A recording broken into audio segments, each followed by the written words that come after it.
Welcome.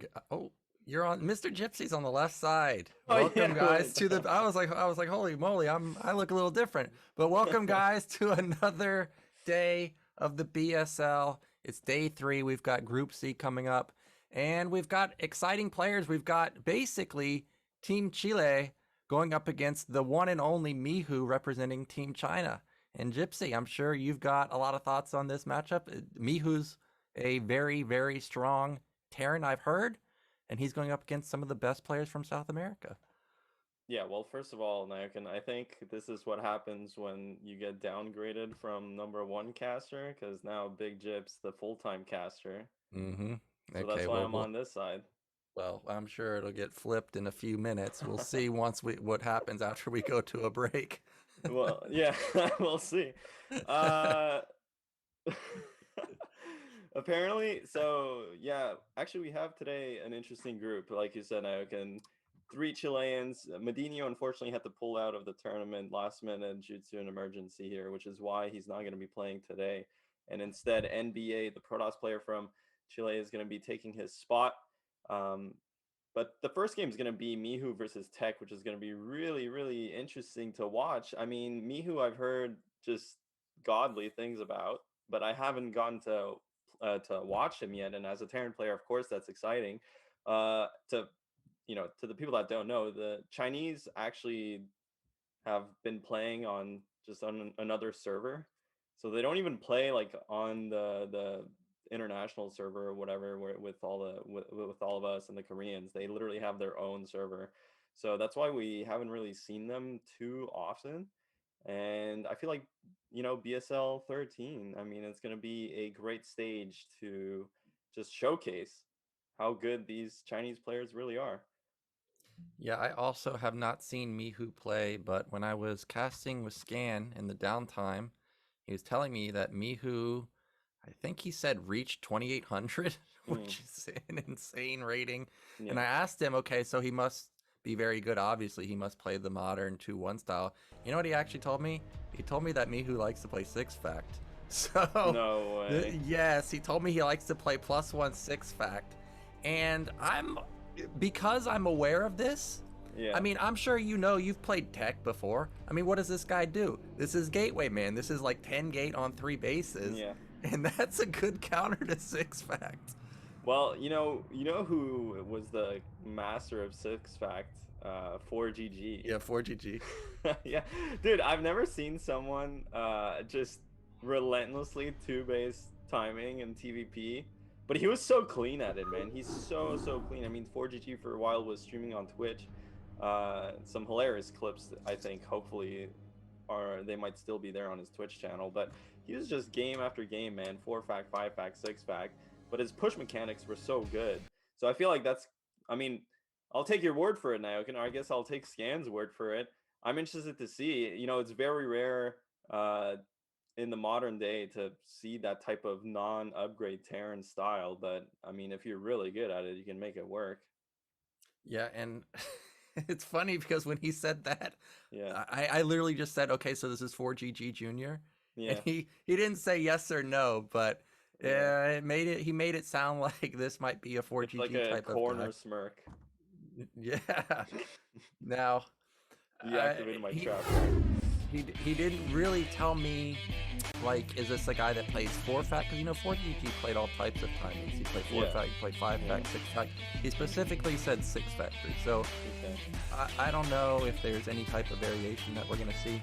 But we haven't even talked about the bottom side. Let's talk about that for a second. We've got Jiren, a.k.a. Babo, going up against NbA. Now, for those of you that have watched BSL, Babo's made into BSL like every single season. His Zerg is fantastic. He's got incredible muta control, incredible muta harassment. Unfortunately, that doesn't come into play that much versus Protoss. But NbA, I haven't seen him play in a long time. I know he's very old school, but I'm not up to date with his playstyle. Yeah, I don't know. I mean, I've seen his random cameos on Artosis stream, but outside of that, I'm not too sure. Well, I really don't know. You mean his random snipes, right? Yeah. Every quarter snipes him. Yeah, on Plasma. Oh, on Class, I'm sure Artosis loved that game. That was probably the game of the week for him. Well, NBA Pavo is going to be interesting. That's going to be our game number 2. Getting back to Mihu and Tech. I mean, Tech, I feel like Tech has had some decent showings here in the recent BSL tournaments, and he's kind of established himself as, you know, one of the established Protoss players from South America, and he generally has pretty solid games. So we'll have to see, man. I mean, obviously I would have to say Mihu is for sure a favorite here, but it's all speculative, you know. Well, I'm waiting to see him show just why we should think he's a favorite here, you know. Yeah, I agree, because I don't have any playtime versus Mihu, and of course I'm Terran, so even if we did play, it'd be completely different. And as you stated, Tech, he's pretty good. You can see in his history, he's made it into BSL consistently. Unfortunately, once he gets in, it's pretty hard to move on into the next round, and he seems to be like a round of 24 players. So looking to make a change this time, make it into the round of 16 for the first time. You can see that MMR 2250 for Tech, meanwhile 2400 for Mihu. And something to point out with Mihu's stats is it's just like 50 games. Like, it seems like he just hit the cutoff and just stopped. He didn't have to play an excessive amount to hit 2400. So he's probably like legitimately 2400 or higher. Are we ready, Zero? Can we get into game 1? All right, guys. We're going to be going into Revolver. Let's get into game 1 of our series today. It's going to be a TVP between Mihu and Tech.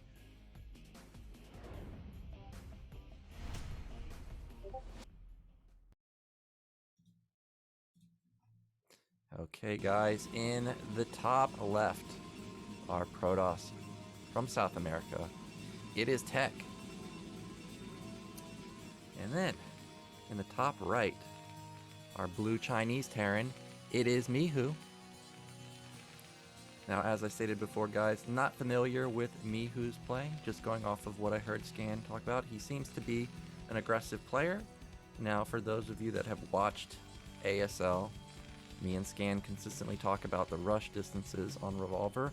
I think the vertical rush distance is like 28 seconds. It's extremely close. But the horizontal rush distance, not too far away either. So if we do see a 6-fact timing, it's going to put a lot of pressure onto Tech. It's going to be really hard to stop. And we're just going to have to see what he comes up with to deal with it. Well, Nyokin, I was listening to a thing you said. Yeah, I know, and that's already a bingo. That's already a bingo. Put that one down, guys. Did you talk about the map yet? Yeah, I just talked about the horizontal and vertical spawns, talking about the rush distances. So, Revolver, how do you feel about TVP on this map? I feel like it's a really good Terran map. I think it's a pretty good map. You've got a lot of high ground positions that you can get on. However, if they get to carriers, there's so many ledges, there's so much ramps and so many ramps and cliffs that it's going to be hard to engage. But as long as that doesn't happen, I agree. This is going to be a good map for Terran. Look at this. Is this was this an 11 gas? No, it's just 12. No, you're right, actually. I feel like I've seen a lot of the pros. I think in the earlier days of when the map came out, well, I'm not too sure, but I've seen Snow go for carriers quite frequently on this map. But when they don't go for carriers, I feel like Terran in general just kind of splits the map horizontally and grinds the game down. It's really hard to cover vultures on this map for 19 months. You know, there's just so many paths, and generally the third base is quite well defended for Terran. And I feel like on these positions, well, we'll have to see if we even get to 3-4 bases, but I feel like Terran has the option to just push straight across and kind of expand towards the Terran. We'll have to see if that ends up happening here. But so far, Protoss opening up with a quick core, but also a Zealot. So is going to try and put on some pressure, you know, just to make sure that the Terran's not taking a command center off, you know, like one Marine or something. Yep, and here comes that Zealot. You can see that 2 Marines are already out, looking to get that third one out. And Mihu might be in a bit of trouble if he's not paying attention. I mean, there's no Sim City here. I don't know why he's so far forward, but he is. Let's see the reaction time. It's pretty good. He pulls it back, but might get caught on that egg. Luckily, doesn't get caught and doesn't take a single hit there. Oh, he just repositioned his racks. Yeah, that was...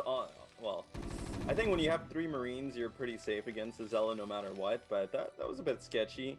I do like, you know, so far Mihu looks like he's just playing the most current version of the expansion by Terran. You know, you go into this like 3 Marine, 1 Vulture expand, which has been trending really like a lot recently. You don't see bunkers anymore, and the Vulture kind of helps you deal with both the Zealot and the Dragoon. So definitely Mihu so far looks like he's on meta, I would say. Tech kind of playing an older style. I think he's getting his Dragoon range. His Nexus is a bit later than a lot of what the Protosses are doing these days. But yeah. I thought Terran might keep going, and I was gonna be confused if he kept going because, I mean, he's attacking up into high ground. You can see that he has stopped right there, and Tech is just sitting there, so this isn't gonna do anything. You can see that actually Mihu's opening mines. And I think versus someone like Tech, I mean, that's a bit ballsy, because my experience versus Tech is Tech always wants to be in your face all the time, but Mihu's going to get away with it, and that's going to mean that he can power extremely fast off of minimal defense. No, I really like Mihu's opening. It looks so solid. He also managed to skip the bunker, and, you know, going straight into mines like this is kind of the dream opening for Terran. You never really want to, you know, the worst opening is like building a bunker and having to build a tank and kind of playing overly defensive. Getting a couple mines out though. Oh, Tech is just running into them! Oh, both of the mines connect, and Tech wasn't paying attention. He may lose both of these Dragoons. The first one obviously already gone. Goodbye, second Dragoon. And we saw in the main of Tech that this was an observatory, and this is typical Tech. Like, when you play Tech, do not expect a Reaver. Like, it's just going to be gateway units. So he's not even going to be able to go for some type of counter harassment. He's just going to have to take the loss there. Mihu's going for a 2-fact play too. It's not you know, the quick armory that we've been seeing in the meta recently. He's just going to put on a lot of aggression, and that was a disaster for Tech to lose those 2 Dragoons, because when you're going this 2-gate Robo style, you're relying on Dragoon Obs to just expand, and you kind of want to get that 3rd Nexus up around 630. But losing those 2 Dragoons and the fact that Terran's going for this 2-factory follow-up just puts you in such a bad spot, and Protoss is still going to put down that Nexus, but this is going to be a good time for Mihu to put on some pressure. And Mihu actually, instead of playing that quick armory style, he's playing this turret mine defense, which you know, some players do prefer over like the Goliaths and quick armory, because it does allow you to put on you know, you get your 2nd factory earlier. You can sometimes expand faster as well. So interesting choice. I'm glad that we get to see kind of a different flavor here, but no armories yet. Here come the factories. Yeah, you know factories are coming because Mihu took that gas at his nat, and there's no armory. So where else could the gas be going?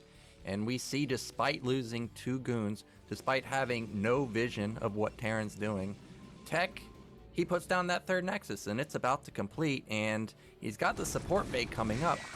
But I've just never seen him play Reavers. Like, he always just plays Gateway Man, so I don't even know if he's going to have success with this.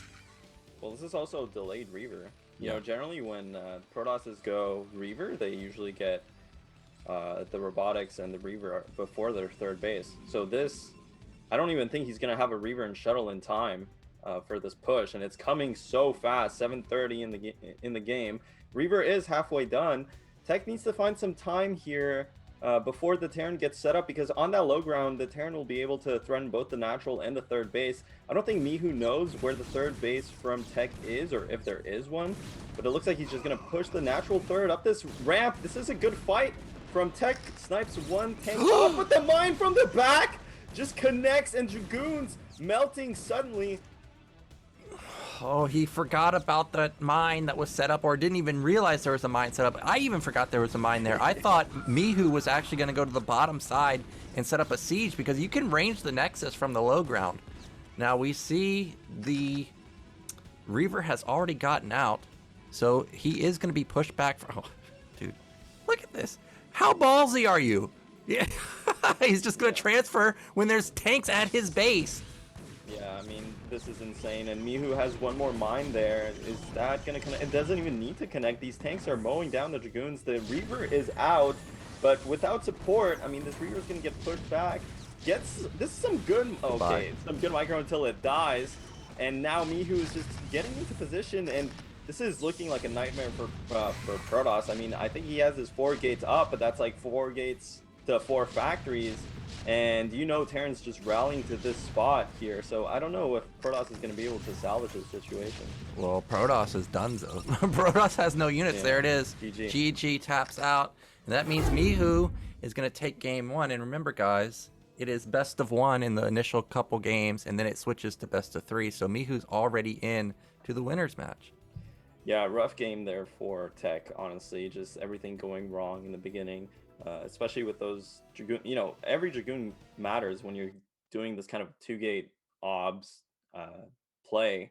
And he lost his first 2 Dragoons, like mines. And then the 4-fac was just so fast from Mihu. Like, he didn't get an armory, he didn't get an academy, did get the eBay turrets.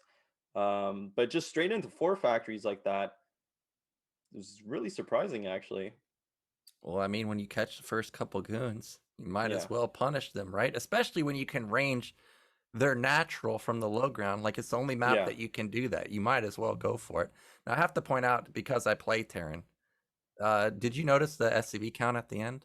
It was like 55, and he was still only on 4-fac. So it wasn't even a committed like 6-fac play. It was like super macro play. So if Tech had have held, Mihu would have been fine going into the mid game. So something to keep in mind for future games. Minus the upgrade timings, but there was no upgrade timing, but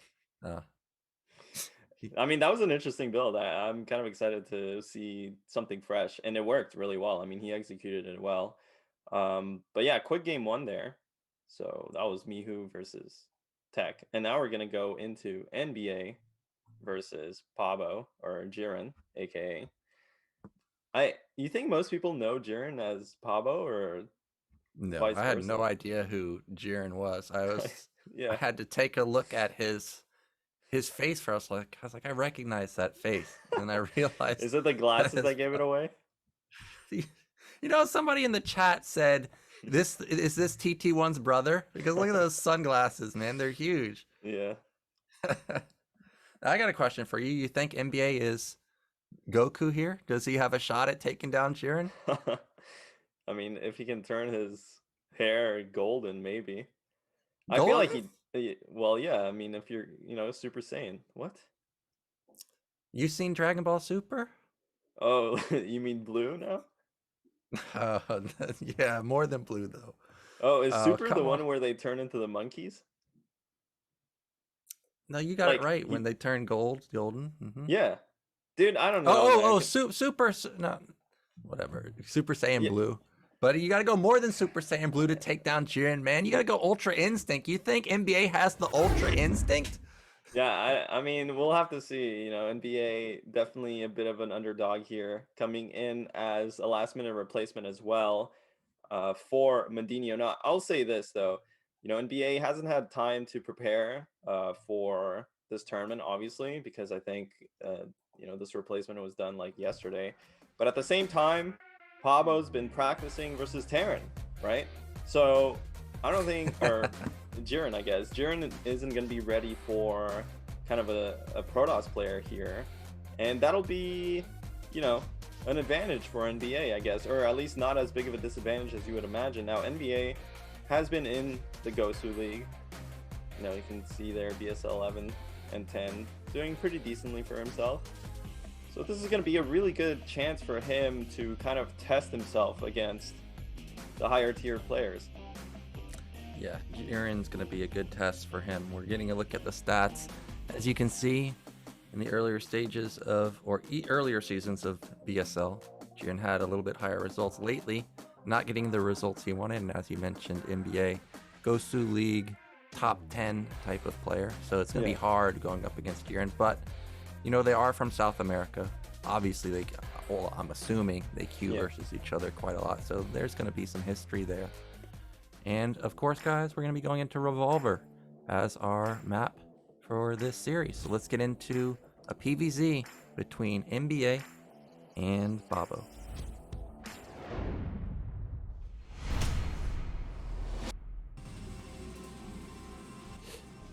Okay, so in the bottom left, our Protoss player, it is NBA. On the bottom right, Zerg player, it is Jiren. I was actually checking to see if he... Yes, so was I. I was like, if he's using Babo, I'm sticking with Babo. For real, dude. But if he's gonna go with Jiren, okay, I guess I'm gonna go with Jiren. So these players and their name changes, man. I mean, I still call Queen Zero, but I guess Queen like has kind of stuck now, right? I feel like.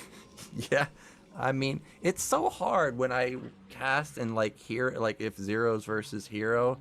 And like I want to say Zero and Hero, from Zero to Hero, right? Like I was planning on saying that, but then he's using the ID Queen. It always like messes me up when I'm speaking. But we've got forward pylon, of course, from Protoss, typical play, and looks like it's gonna be Forge opener. Yeah. Well, no, I'm pretty sure this is Gateway, right? No, it's 12 Nexus. Very interesting. I think.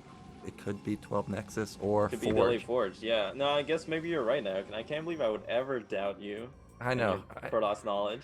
I don't know why you do. Well, in my experience, you know, when you go Forge, you, I mean, this delayed Forge is nice because you get a couple more minerals off the probe before scouting, but a lot of Protosses tend to scout really quickly when they go Forge. And... You know, if they're going for the kind of later Forge, I feel like it's usually later than this. But, yeah, looks like it is going to be a Forge opening. And the Zerg went for an overpull, seems like. Yep, more and more Protoss players these days are going for the Forge, which I found surprising because, you know, last season in ASL, we saw many playing the complete opposite, just hyper aggro, hyper fast tech. And now I feel like we have gone back 2 years or so in the meta. So it's cool to see. We saw actually Dragon do the same thing on this map last week, right? He ended up going for the Forge Expand too. And there is that Nexus. Yeah, Forge Expand is a bit more durable. But on this map, you know, on this map for Zerg, it's very hard to do a 973. And that's one problem Forge Expand generally struggles with. It is against that 973 opening. Because without the early Gateway and without the early Zealots, it's hard to put on pressure to both scout the Hydra Den, but also when you force the Zerg to make Zerglings early on, they can't get quite as quickly to the drone count that they need, the 973 that is, to actually support the Hydralisk production as well as, you know, whatever their follow-up is. You know, so it's really, you can't really go 973 without defending the early Zealots with the Lings first. So in general, Forge can be a bit abused by like a 973 opening, but on Revolver, because of how the natural is situated, it's just much harder to pull that style off. So, you know, I do enjoy the fact that Protosses are going, seemingly at least in BSL, for this Forge opening. Well, we can see that the probe has gotten some great intel off. It's going to survive at least until the 4-minute mark. It's done a good job. And I think versus Babo, the chances of 973 is extremely low, in my opinion. But we did see that Babo was respecting the potential for some type of early Ling run by. I saw there were 2 probes actually on hold position at the ramp, making sure that that didn't happen. And we do see the Cybernetics has now just completed, so we're waiting to see what NbA is going to opt into. More than likely, it's going to be the Stargate, but it wouldn't surprise me if we saw the Citadel, because he saw exactly what was going on. Yeah, it is a bit unfortunate here for NbA that his opening was a bit unoptimized there. didn't quite have the gas for the Stargate, even though he rushed it. But getting that +1, and as well as the second gas, I think we might be seeing a 1-1 build here from the Protoss player, where you go +1 ground weapons and +1 air weapons and go into Corsair Zealot. Very, very standard way to play. But so far, the core is not spinning. And there's no Citadel being thrown down just yet, despite the fact that we do have that second gas going. And I think he spent a couple of gas, I'm not too sure on what, but you know, we'll see. Slowly but surely, the Protoss build will reveal itself, and Babo has made a significant amount of lings. Maybe he did see those Zealots move out, but that's still quite a lot of lings to make early on. Ooh, what's that building there right below the gas, actually? Oh, there's his Citadel. Okay. There is the Citadel. And unknown to Babo, those two Zealots have moved across the map. Babo moved, or Jiren moved his Overlord from his NAT to the main to get a scout off, and that's right when NbA left. And now these two Zealots could wreak havoc in the third base. We see that the Spire is about to finish. Stargate's already done. And look at how far those lings are, man. He has no idea that those Zealots are already here. Yeah, bamboozle, just walked around the map. NbA's in here. He's gonna kill a couple of drones. 1 drone, 2 drones. Ooh, not quite, actually. Really lucky there from Jiren. And well, you know, this is still kind of terrible for Zerg, losing so much mining time, and also the saturation at the third isn't quite that good. I don't know about taking this third base either. I feel like it's very hard to defend. I think even, I mean, I understand maybe in these positions you don't want to take the close base, but I feel like taking top right is actually easier to defend than this mid right base. I've never seen this configuration in ZVP, but maybe it's because I don't really watch it too much. But looks like, NbA rather, he is getting that +1 air weapon, so it is going to be a kind of 1-1 build here. And yeah, we're waiting to see what kind of damage the Zealots are going to do. But actually, it's a DT opening. He got a +1 really quick, but his Forge isn't spinning. So I think NbA is not quite sure what his plan is just yet. Well, his +1's already done, so that's great for him, and he's actually started to cut probes. You can see he's at the magic number for me, which is around the 40 to 45 mark, so that means he can start flooding those gateways. And I saw that Jiren's already upgrading speed on his Overlords, so I'm not too sure how many units he's actually going to be able to afford when NbA starts moving out, but it looks like Jiren's already on top of it. He's got a couple Hydras being popped out. Overlord is just barely in the nick of time. And NbA, that was a mistake. He overcommits and loses the DT almost for free. Yeah, DT goes down. I wonder, where are NbA's Corsairs? Okay, he has a 4 with no +1 just yet. 5th coming out, so they are going to put on some pressure. This drone count from Jiren is quite light. I mean, his natural is nice, but look at his main. He hasn't even... Ooh, the Corsairs are gonna get shot down by the Scourge. No, actually get away in time. But yeah, I mean, Jiren's economy is kind of not where it should be. Look, I mean, his main has no drones, and his third base has no drones. Yeah, if this was someone like Striker or Hawk, I mean, the drone count would be near actually the Protoss's probe count, right? Like, it would be much higher. So Jiren does need to be careful. Even if he does have a sizable army in the next couple minutes, it will scale off. It will scale much worse than NbA's, because NbA's probe count is amazing. He does just need to put down gateways. Like, he's got almost 50 probes now. He needs to start pumping out those gates. He's got a nice robo timing around the 9-minute mark, so that's pretty much perfect. And yep, there are those Hydras as expected from Jiren. Yeah, Jiren, man, he's like entering like unwinnable territory here if he does not increase his drone count. He's so far behind already. Like, if you mine at this, if you mine at this type of worker deficit for this amount of time, it might not show itself right away, but he's really far behind, man. Like, he has a lot of Hydras here. We'll have to see if he can actually do some damage with them. And NbA, I feel like his build is a bit slow to get off the ground running. You know, we were talking about how his gateway count isn't quite there, and I think maybe it's these Corsairs not quite finding the damage. Zealots do get intercepted though, but I think they can just wide walk past these units up into the high ground. Cannons and Templar are ready. That's a lot of cannons as well for the Protoss player, but that is going to keep him safe. And now, I mean, Jiren's got to start making drones, man. Well, okay, there goes. Is that 7 drones being made? I mean, that puts him at 37. Really, we need another round of 7 drones, and then that would be perfect. He would have great saturation across all his bases. He could start thinking about taking a 4th base. And you can see NbA has so many probes. He's got like 5 or 6 non-stop moving through his mineral line. A couple more gateways are coming down. We're going to start seeing some Dragoons come pretty soon. We saw the Lurker upgrade actually complete, and see ya Hydra, that one he did not like. Executed, man. It's for the Zerg are actually Imperial Guard from Warhammer, man. They're executing their own troops for morale boost. That's like when people join your Discord. They like, hello, Gypsy, and just like, nope, insta ban. Instantly out of there. You're not part of the Gypsy crew. Yeah, he just didn't like that Hydra's face, man. Just sometimes you post the wrong meme. That Hydra was there talking about the wrong meme in the Hydra group. Yeah, like, have you guys ever seen that meme of the drone turning into a creep colony and doing nothing? Or for example, like you just joined the Gypsy Discord and you say, "Hey Nyokin, what do you think Light's DPI is?" Apparently that's bannable. That's just an instant ban. Yeah. Oh, it is. You should thank me for that.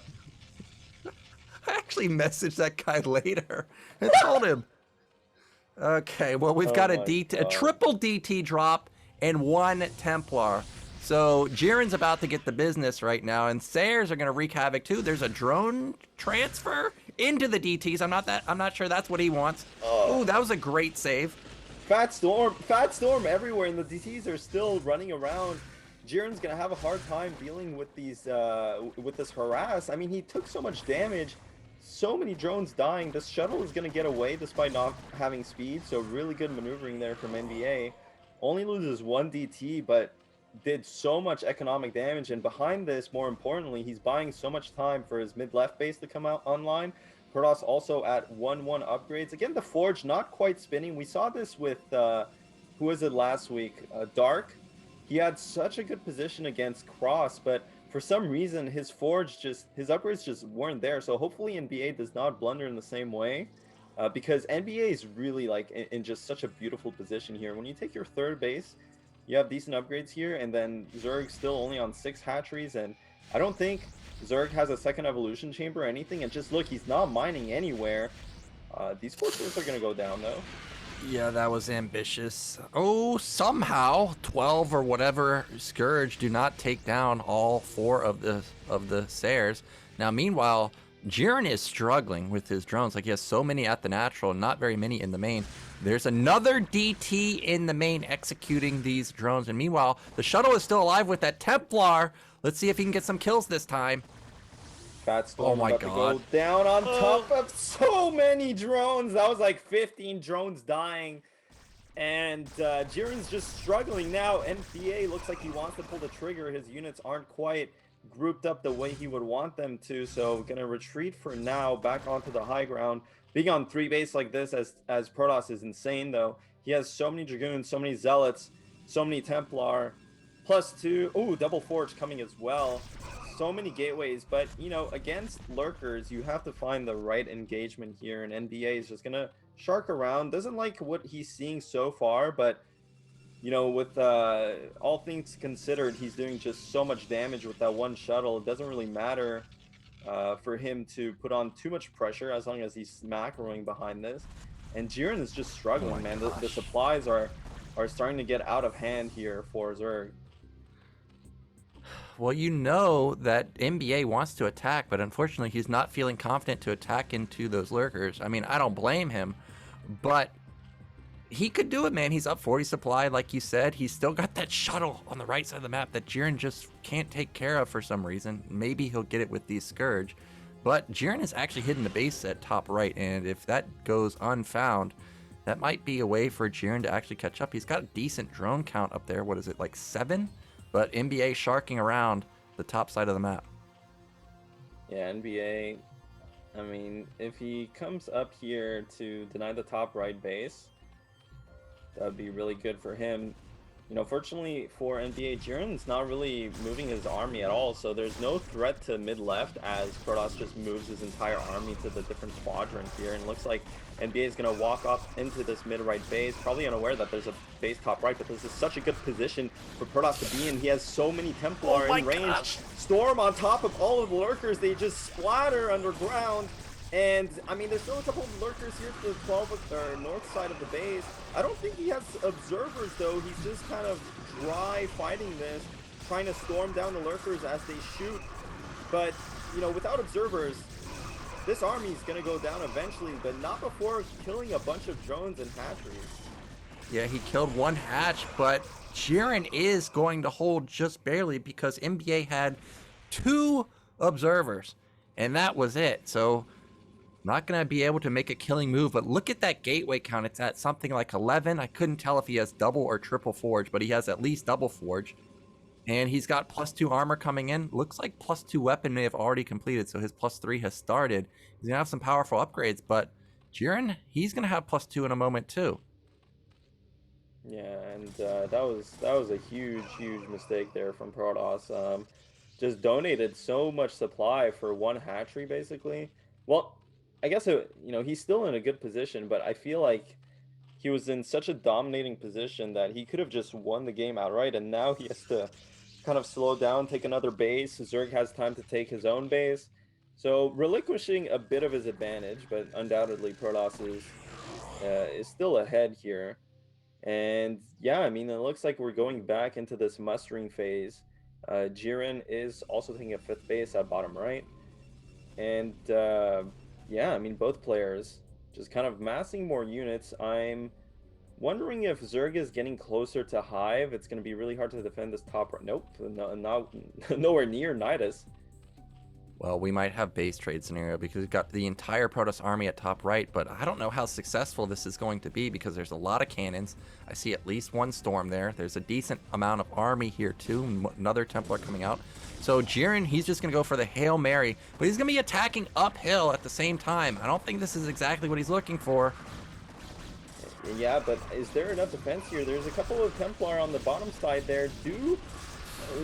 Oh my gosh. Storms, that second storm definitely connected, but is there enough Protoss units here? No, it looks like NbA feels like he has to retreat his entire army, but the choke, the low ground, just the buildings, everything buying so much time for Protoss to reinforce here. The storm goes off again. No observer. These lurkers are absolutely melting all the Protoss units. There's so many Templar just going down. No observer in sight. Somehow Zerg is punching through. What? Yeah, I can't believe. Dude, there's no way this is happening, man. Protoss lost his entire army. Is this and look at the supply. Look at the supply. It's 120 to 110. Dude, this is the biggest throw I've ever seen. Protoss was light years ahead, man. He threw into the next solar system. To Mars, right? No, That's what further than Mars. Farther than Mars, farther than Pluto, man. He's like an Alpha Centauri now, man. Damn. Yeah. Damn. He's like 100 billion astronomical units away. He might show up in a Star Trek episode. They might find him out in outer space. Well, you don't watch Star Trek, get out. I know. You have to watch for me and see if he appears. But it looks like Jiren actually did it because he's now on top of the gateways, and he just does not have enough army to deal with even 6 lurkers. Yeah, I mean, this is over, man. I don't understand how this is possible, dude. I'm telling you, man, that was the biggest blunder I've ever seen. How did that attack even work? It's just those lurkers absolutely shredded the Protoss units, and twice this game, NbA lost significant fights just because he lost track of his observers. I don't know if it's a combination of not making enough observers, not paying attention to them, or not getting... It looks like his observers don't have observer speed. You know, the observer upgrades are really important, especially in this matchup where they're so fragile and easy to snipe. I feel like even the sight upgrade is good for the added range. But Yeah, it looks like that's it. I mean, I think NBA is gonna tough it out here because again, he was in such a good position. He might feel like either he's tilted or he might feel he has a chance, but with Zerg getting on top of his production here and getting such favorable trades, I mean, I think Zerg's just gonna be able to grind it out.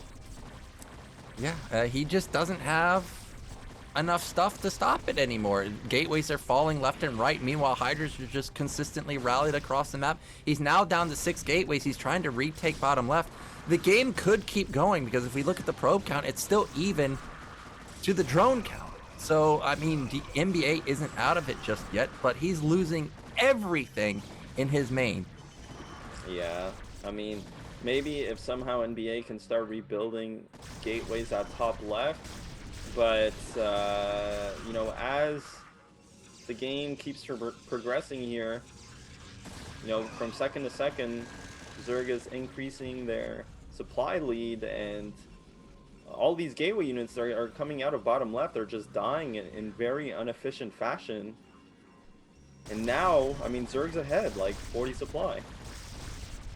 Yeah, 49 supply to 95. You can see finally NBA has realized that, well, this is unsavable. He's going to give it up. Luckily for him, I guess he did at least kill top right, so Jiren doesn't have that base up and running. And he's got a DT over there sharking around, but we did see Jiren start to take bottom middle. And, well, you know what I would actually like to see? I'd like to see Jiren Muta switch now. Like, he can just kill all of top left. I mean, Jiren can probably just go mass drones. Oh, there it is. There's the mutas. And just attack with drones, I feel like. Oh, we're getting guardians? Yeah, I guess we're going to have some guardians come out. I mean, why not? He knows that the Stargate's dead. Yeah. Well, I mean, this is what's it called? Zero PF. Yeah. Let me write that in the chat right now. Every time I come to this channel, I unlock that emote. Oh, meanwhile, we've got a DT in the third base at bottom middle. He's going for the Muta attack at top left, so he didn't realize for a while. He lost like 5 drones there. And actually, cannons got up in the main, so NBA is going to get this base up and running. And I don't know if there was actually an overlord at the natural. Well, I mean, well... Oh my gosh. Oh my god, dude, there's What no is way. happening? What is happening? The drone count is now even to the probe count, and Protoss still has, okay, well, it had 3 bases. He at least is going to save all of these probes. Well, NBA has a chance. I mean, he is getting he has 2-2 as we just saw a moment ago. He's getting back to basically 2 fully saturated bases. His gateway count is back up. I hope he has a robotics because we're gonna need those observers. Looks like Jiren is getting a couple of mutas. Okay, his robotics is really far away though from completion, so that's gonna buy Jiren a lot of time to deal with these DTs. 19 kills on that one DT. Holy moly, Yeah. pulling its weight. Yeah, what do you mean DTs? I mean, it's just one, man. I don't know. It's just doing all over work. the place. Yeah, it feels like it's mini. Look at him. He's going. He doesn't care. Yeah. 1 or 2 or 3 DTs doesn't. Okay, unfortunately, he gets taken down. That's and not I think, that's not Zeratul, man. it felt like it was. Now I think that this might be the game-ending move because even if it is just 3 guardians, I mean they can't get hit. They can get stormed, but obviously he's gonna. I'm hoping he splits them up. Yeah, well, yeah. I mean that's the one way for Protoss to deal with these guardians here. It's definitely storm, but as you said, Naokin, if Jiren just splits these up, he's gonna at least buy a lot of time for himself, soak up a lot of storms. 1 storm goes out. One storm for 1 guardian. That's really good for him. He's gonna get that one too. Second guardian down, and now with just 1 guardian, no storm just yet on it. It's taking so much damage. Is that Goon gonna these win? Guardians have been totally worthless. Wow.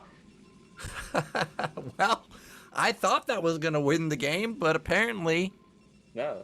not the case. The Guardians just decided they wanted to fight a Goon straight up. But behind this, we've got Jiren macroing like crazy. He's still got like 8 hatches. He did retake top right. He's got more drones than the probe count now. And we did see that Hive is done. And we did see that +2, I think, melee is about to complete. So these lanes are going to be crazy. Yeah. It's not every day that you see kind of melee upgrades outpace the carapace upgrades, but this time with the hive finishing and having cracklings and stuff like that, it's going to be definitely a good pickup here for Jiren. And you know, that being said, NbA does have another ball here, and Zerg is not on Defiler tech quite yet, so especially this late into the game, the Protoss army, when it's not facing Defilers, can still be decently cost effective, but against the 50 supply deficit here, and cracklings that are basically outpacing your own unit's upgrades, it's going to be really hard to come back. Yeah, I'm curious. Did +3 complete for Protoss? I don't think it did. So that means that those Archons are not just going to insta one-shot all the Lings all the time. Yeah, +3 pretty much just started. So it's going to be a huge upgrade advantage for Jiren. He's already up 15 supply. And he, of course, has more bases. Like, he's even double expanding right now. He's going to be up to 7 base if they complete. Meanwhile, Guardians or Mutas apparently want to go for round 2. They're moving across the map. Oh no, a huge flank from both sides. Yeah, huge fight going on in the middle, flank from both sides. Massive storms on the eastern flank there eradicates the Zerg forces. Some more impressive storms from NbA, but just so many Zerg units left over. I mean, you saw that supply deficit quickly evaporate, but now, I mean, the kind of overwhelming Zerg forces are pushing through here, and they stop that push dead in its tracks, and that's gonna basically give Jiren so much time to drone up and just be in a winning position, honestly. Yeah, and Jiren has vision of the third base attempt from NbA, so he's gonna instantly go counterattack that. Cannons are not set up. Okay, I guess he is not gonna counterattack it. I thought he was. Instead, looks like he's gonna back off for now. He's gonna rebuild his lurker count. I do see a drone cycle coming in, and we do see Guardians morphing, I assume, on the left side of the map. Yep, there they are. They're going in for round 2. Yeah, more Guardians. Do you think this batch is going to be more effective than last one? I mean, there's no, there's one Templar and natural at the natural. So yeah, these Guardians are going to be able to just kind of deny mining from this natural base, I guess, from NbA. One storm goes down, but easy dodge there. And yeah, man, I mean, I don't know, dude. This is just, what does Protoss do from here? Well, Protoss is going to go for a counterattack, and I think Jiren should just do what he did the first time, is just counterattack the third base. Jiren's, even if he loses top right, that one base, he still has 6 other bases. Might as well just counterattack and prevent money from going towards the Protoss side, but instead he's going to try and save this. And I don't know about this because there's going to be storms sitting on the high ground, and all day long NbA has had fantastic storms. One storm goes down, but is that the... Okay, he has a second Templar. He has more storm here. He needs to cycle these storms carefully. It's fat storms. Just he killed his own ob. Grinder. Yeah, he killed his own ob, but I think that there's also just so many Zerg units, despite those 4 storms that connected heavily there. Just so many Zerg units made it up anyway, and this top right isn't going to go down. Supply is plummeting for Protoss. Mining has ceased at the natural. It looks really, really bad. I mean, there's no hero DT out on the map to kill a bunch of drones this time around. Yeah, and this time around, Zerg is up like almost 25 workers, so econ is absolutely bananas compared to the Protoss eco. We do see that Protoss did get the third base up, but because he's not mining at it... Oh, I think he did finally kill the Guardian over there, maybe? Not sure if he's actually mining over there. Yeah, he has restarted mining, so he will at least have 3 base econ, but Zerg's about the complete +3 weapon for the Lings, and I see Plague is being upgraded too, so that's going to be a deadly combo in the next couple minutes. Yeah, finally, 30 minutes in, the Caterpillar shows its face.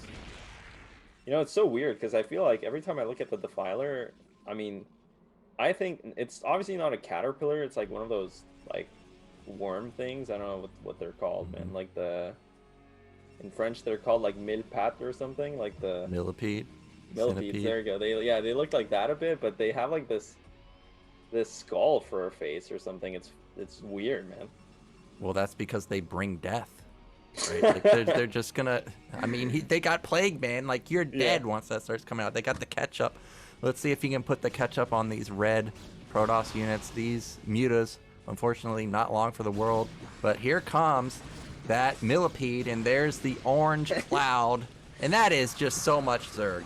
Yeah, Doritos Cloud just getting slapped on there, man. Dude, you know, people think a Brood War can't be advertised. I mean, you could have that Heinz oh my god, Anonymous tipped $500, dude. As we were talking about sponsoring the game, I mean, think about it. You could slap down the Doritos Cloud, you could slap down the Heinz Ketchup. Oh, not in the Chinese version, says Zero. I wonder, is Plague like dark in the Chinese version? Black? It's like the Black Plague, dude. It's like the European death. I don't know. Well, all I know is that the Plague has finally come to NBA's base, and there it is. It's GG. He taps out, and unfortunately, NBA, who looked like he was in a good position, just couldn't hold the counterattack, and Yeah, Jiren ekes out a win. Yeah, that was tragic. NBA is gonna be. I mean, if I were NBA, I'd be tilted. I'd be like just losing my mind right now because the game was 100% his. You know, but that's how StarCraft goes sometimes. So hopefully he can kind of keep his composure and grind through the bottom side of the bracket. But Jiren goes on into the winners match, and he's gonna be facing Mihu in a best of 3 here, where the first map is gonna be Good Night. So, I mean, I don't know why I have this feeling, right? But Feeling. I just have this feeling that if you're like a timing attack TVPer, you play mech and TVZ. I had a feeling also that this might be mech, but Right? Zerg seem to have figured out mech, so I don't know if this is going to work out very well. And Yeah. Babo has crazy muta control, so he could easily erase your mineral line if he thinks that the Goliath count is lacking. But of course, we don't even know. We haven't. Yeah, seen you're any. speculating real It's just hard speculation. on this game. Yeah. We're basically in our minds just playing the games out already, but yeah. Well, before we get into those games, guys, I think we're going to go into a break, and then we'll come back with our winners match, which is going to be Jiren versus Mihu.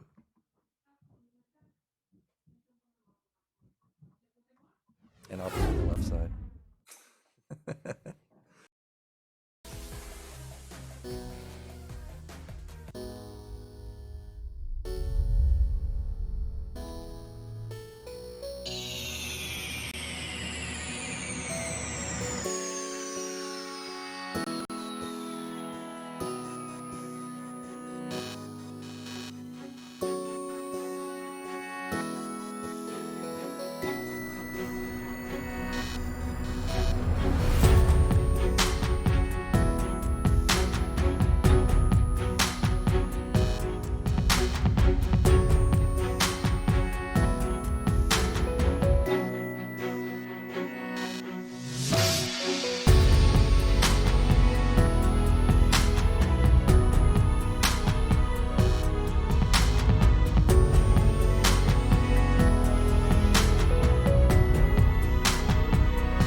Haha, I'm used to this position. Now remember guys, left caster is the professional caster. Remember that. I didn't say that.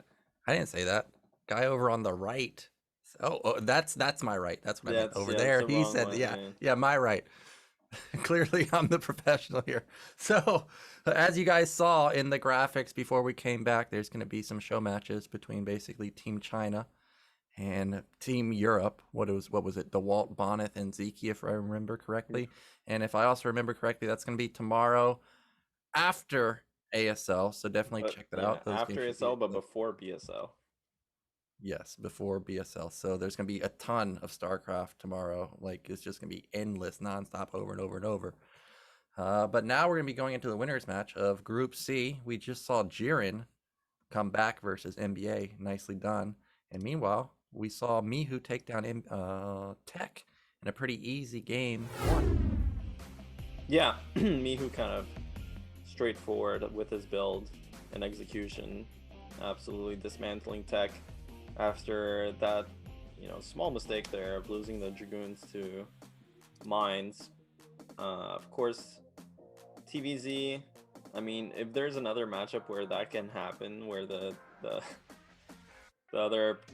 Terran's opponent just kind of dies, it's definitely in this matchup. So Jiren will have to play extra careful in the early game here. Mihu clearly seems to be a bit more aggressive than most Terran players. But yeah, I mean, what do you think about this matchup here? Considering that the first map is going to be Good Night. Well, I know that Scan has some opinions of Good Night, specifically the top left position. Mm-hmm. Almost all the games I see, Terran gets that position, and the SCVs just bounce off the minerals at the natural, and that is going to be a very annoying situation, especially versus someone like Jiren, who has immaculate muta control. We were speculating that Mihu might play mech, and I also was thinking the same thing, we might see mech. And I'm trying to think, when was the last time I actually played Jiren with mech? I mean, it's been so long, actually. Like, it feels like you almost never see mech these days. Yeah. Well, I don't know if that's true, though, because I think if you look at someone like Light, he's been kind of pioneering this new double armory style, and he's been playing so much mech recently against all the top Zerg players. So maybe Mihu might be drawing inspiration from that. But anyway, the map is ready here. The game is set. Let's get into the winners of Group C.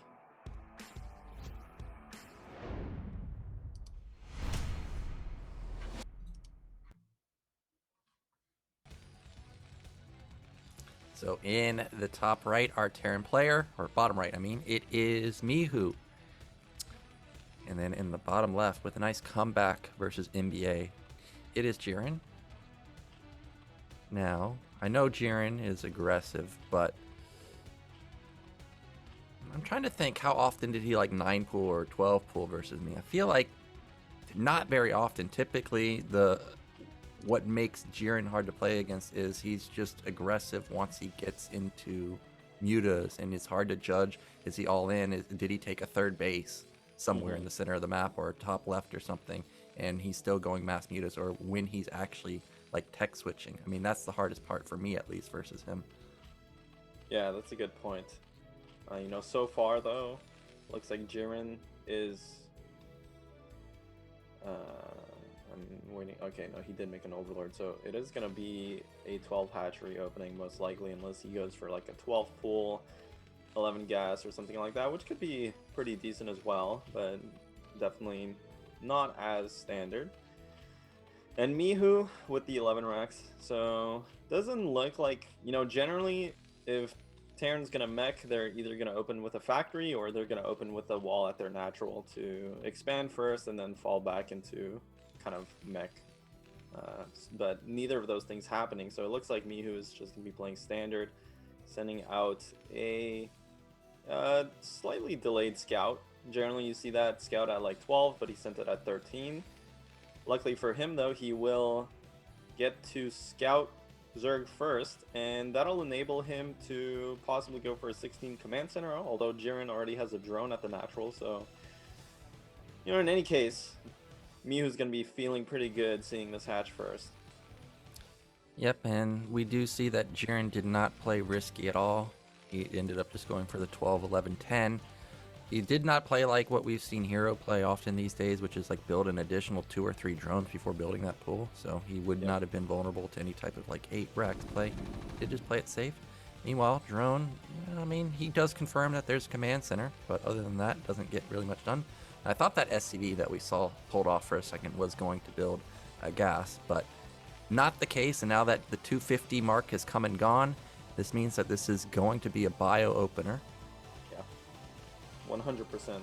Looks like Mihu's just playing very standard. This is going to be a 2 racks follow-up. And Jiren also playing standard himself here.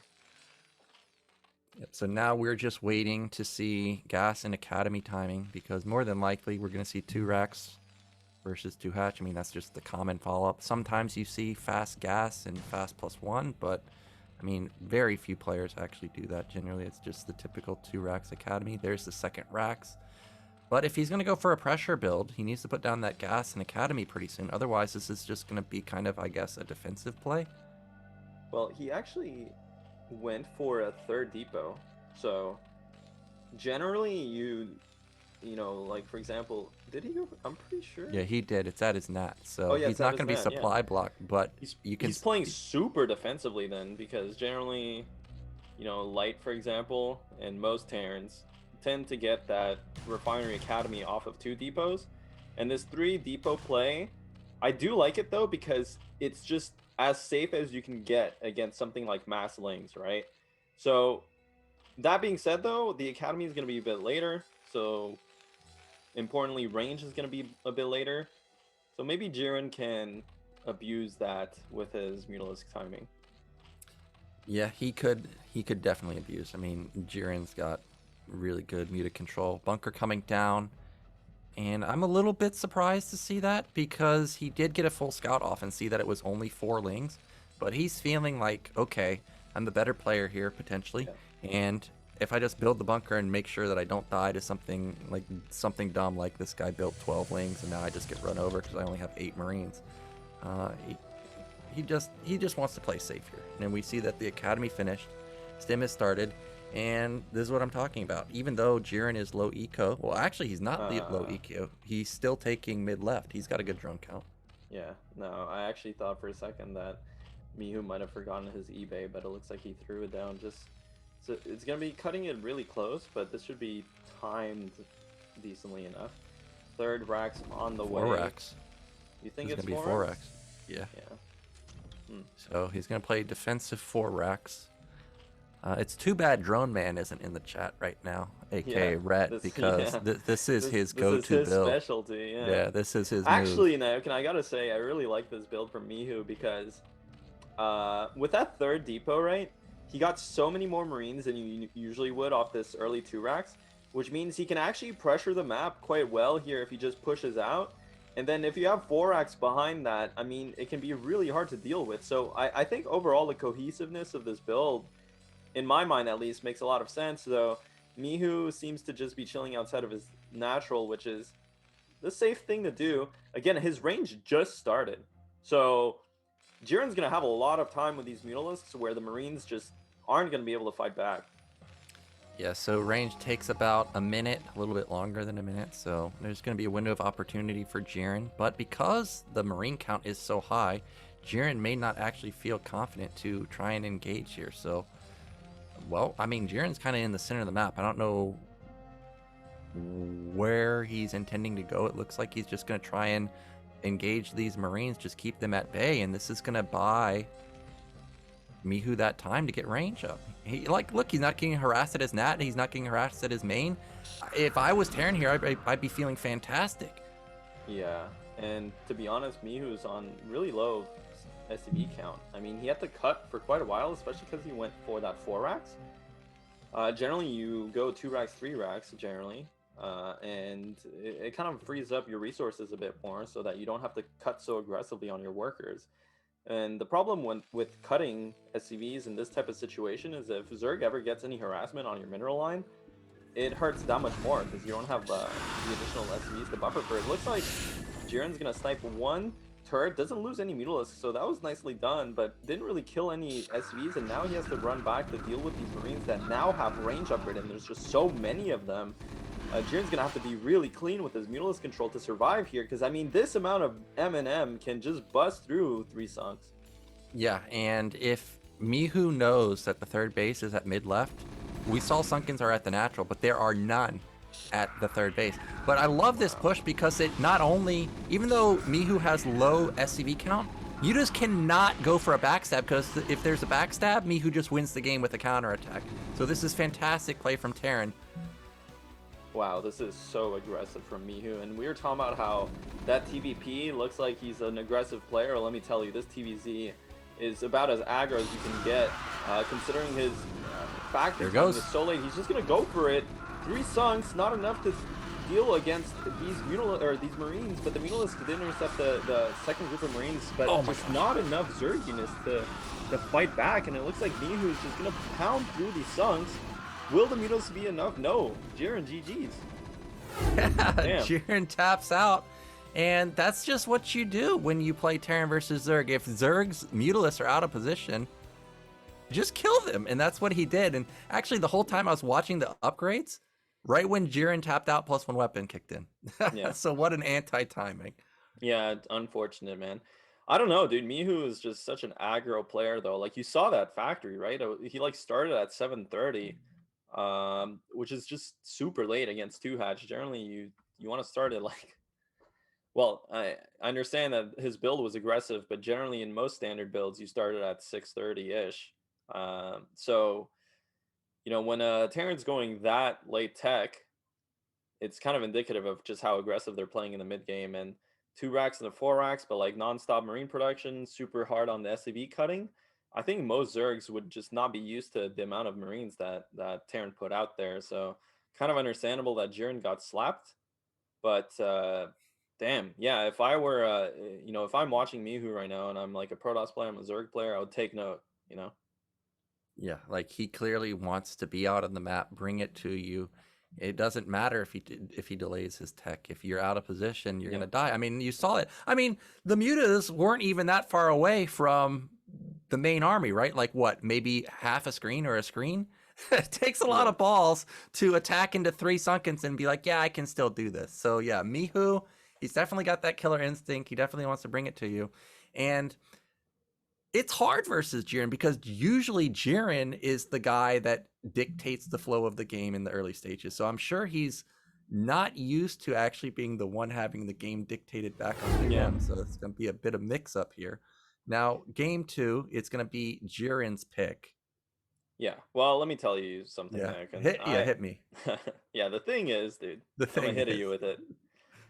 I feel like there's just a lot of good maps for not Terran. Okay. I think Terran. Name one.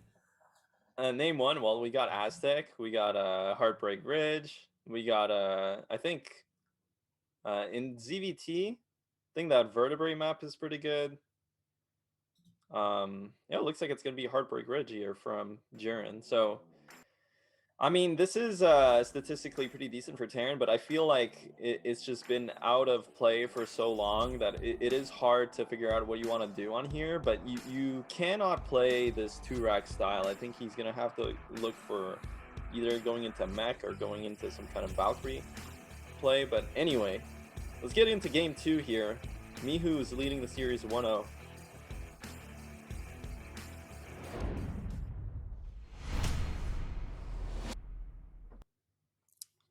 So in the top left, down 1-0, it is Jiren. And in the mid right here, it is Mihu. Yeah, so Heartbreak Ridge. Yeah, so lay it on me here, actually. Yeah, lay it on you. I mean, you've definitely played this map back in the day. A tremendous. This map was so popular back in IC Cup. Yeah, it was popular, and there were. Well, luckily, it wasn't like when I queued ladder. I didn't have to play it. Like people would message you, like, "Hey, you want to play Heartbreak Ridge?" I could just veto it. You just said no. Yeah, I could just be like, "Nah, I'm out of there."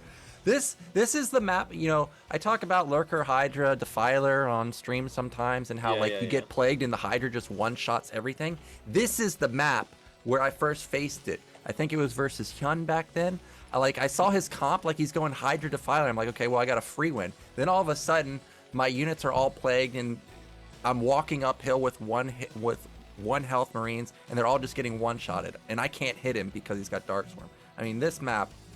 I mean, there's all types of stuff. And then you play like October Zerg, who like Ling all into you, and it's hard to set up a wall.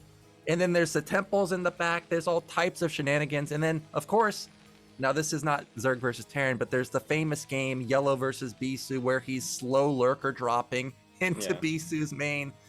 This is a really hard map to play on as Terran. But one of the styles that was good at the time, that Fantasy innovated, was that mech play, Biomech, the Flash, or the Fantasy Goliath Marine Medic Valkyrie style. Yeah, well, it looks like Mihu's just opting to play a very standard style. You know, I will say this, though, in TVZ especially, you can just kind of power... You know, I did mention that probably the 2-Rax play isn't the optimal here. You can still do it, you know, so I wouldn't be surprised if Mihu's just going to play a standard game. But this map is definitely... Zerg has all the tools to deal with something like that, especially if it's like kind of a dry 2-Rax play off on the expansion here, because there's just so much room for the Mutalisk to harass. There's so many options in the early game aggression that Zerg could put on, like if he had chosen to go for something like a 9-pull, because there's no ramp here. Of course, Jiren didn't, so Mihu's going to be feeling comfortable. Already one hurdle out of the way. I feel like kind of a missed opportunity. If you're going to pick this map, I feel like if you're Zerg and you're going to pick this map, you should have a specific build catered to it. I think if you pick this map to just play standard, I think it's a bit of a missed opportunity here. And Jiren opening with a 12 hatch, you know, 11 pull, 10 gas, kind of, you know, missing the mark a bit. It looks like Mihu is going for that third depot. My God, he gets it before his second Rax also. Yeah, so this could just be his go-to build. We saw that it does give him solid defense in the early game. So, yeah, I mean, definitely. Why mix it up when you don't have to? Now, you pointed out that when you pick this map, you should have a build in mind. If I was Terran here, that's what I'd be thinking. Like, okay, this guy's got something up his sleeve. But that could be the reason that you play standard, is because Terran's going to overreact to something that doesn't even exist. Like, if Jiren just plays standard here, he should be in an okay position. But the question to me is, where's the third base going to get placed? Is it going to be top left? Is it going to be bottom left? Thinking about all the times they played LZ Gamer. Yeah, that means that it's right also. That means it's bottom right. Yeah, but bottom right's a really good spot to put it on too, because then your Mutalisks can essentially continuously harass the Terran main, and then you know, immediately defend the base as well. So I feel like there's actually quite a lot of options for Zerg to expand here.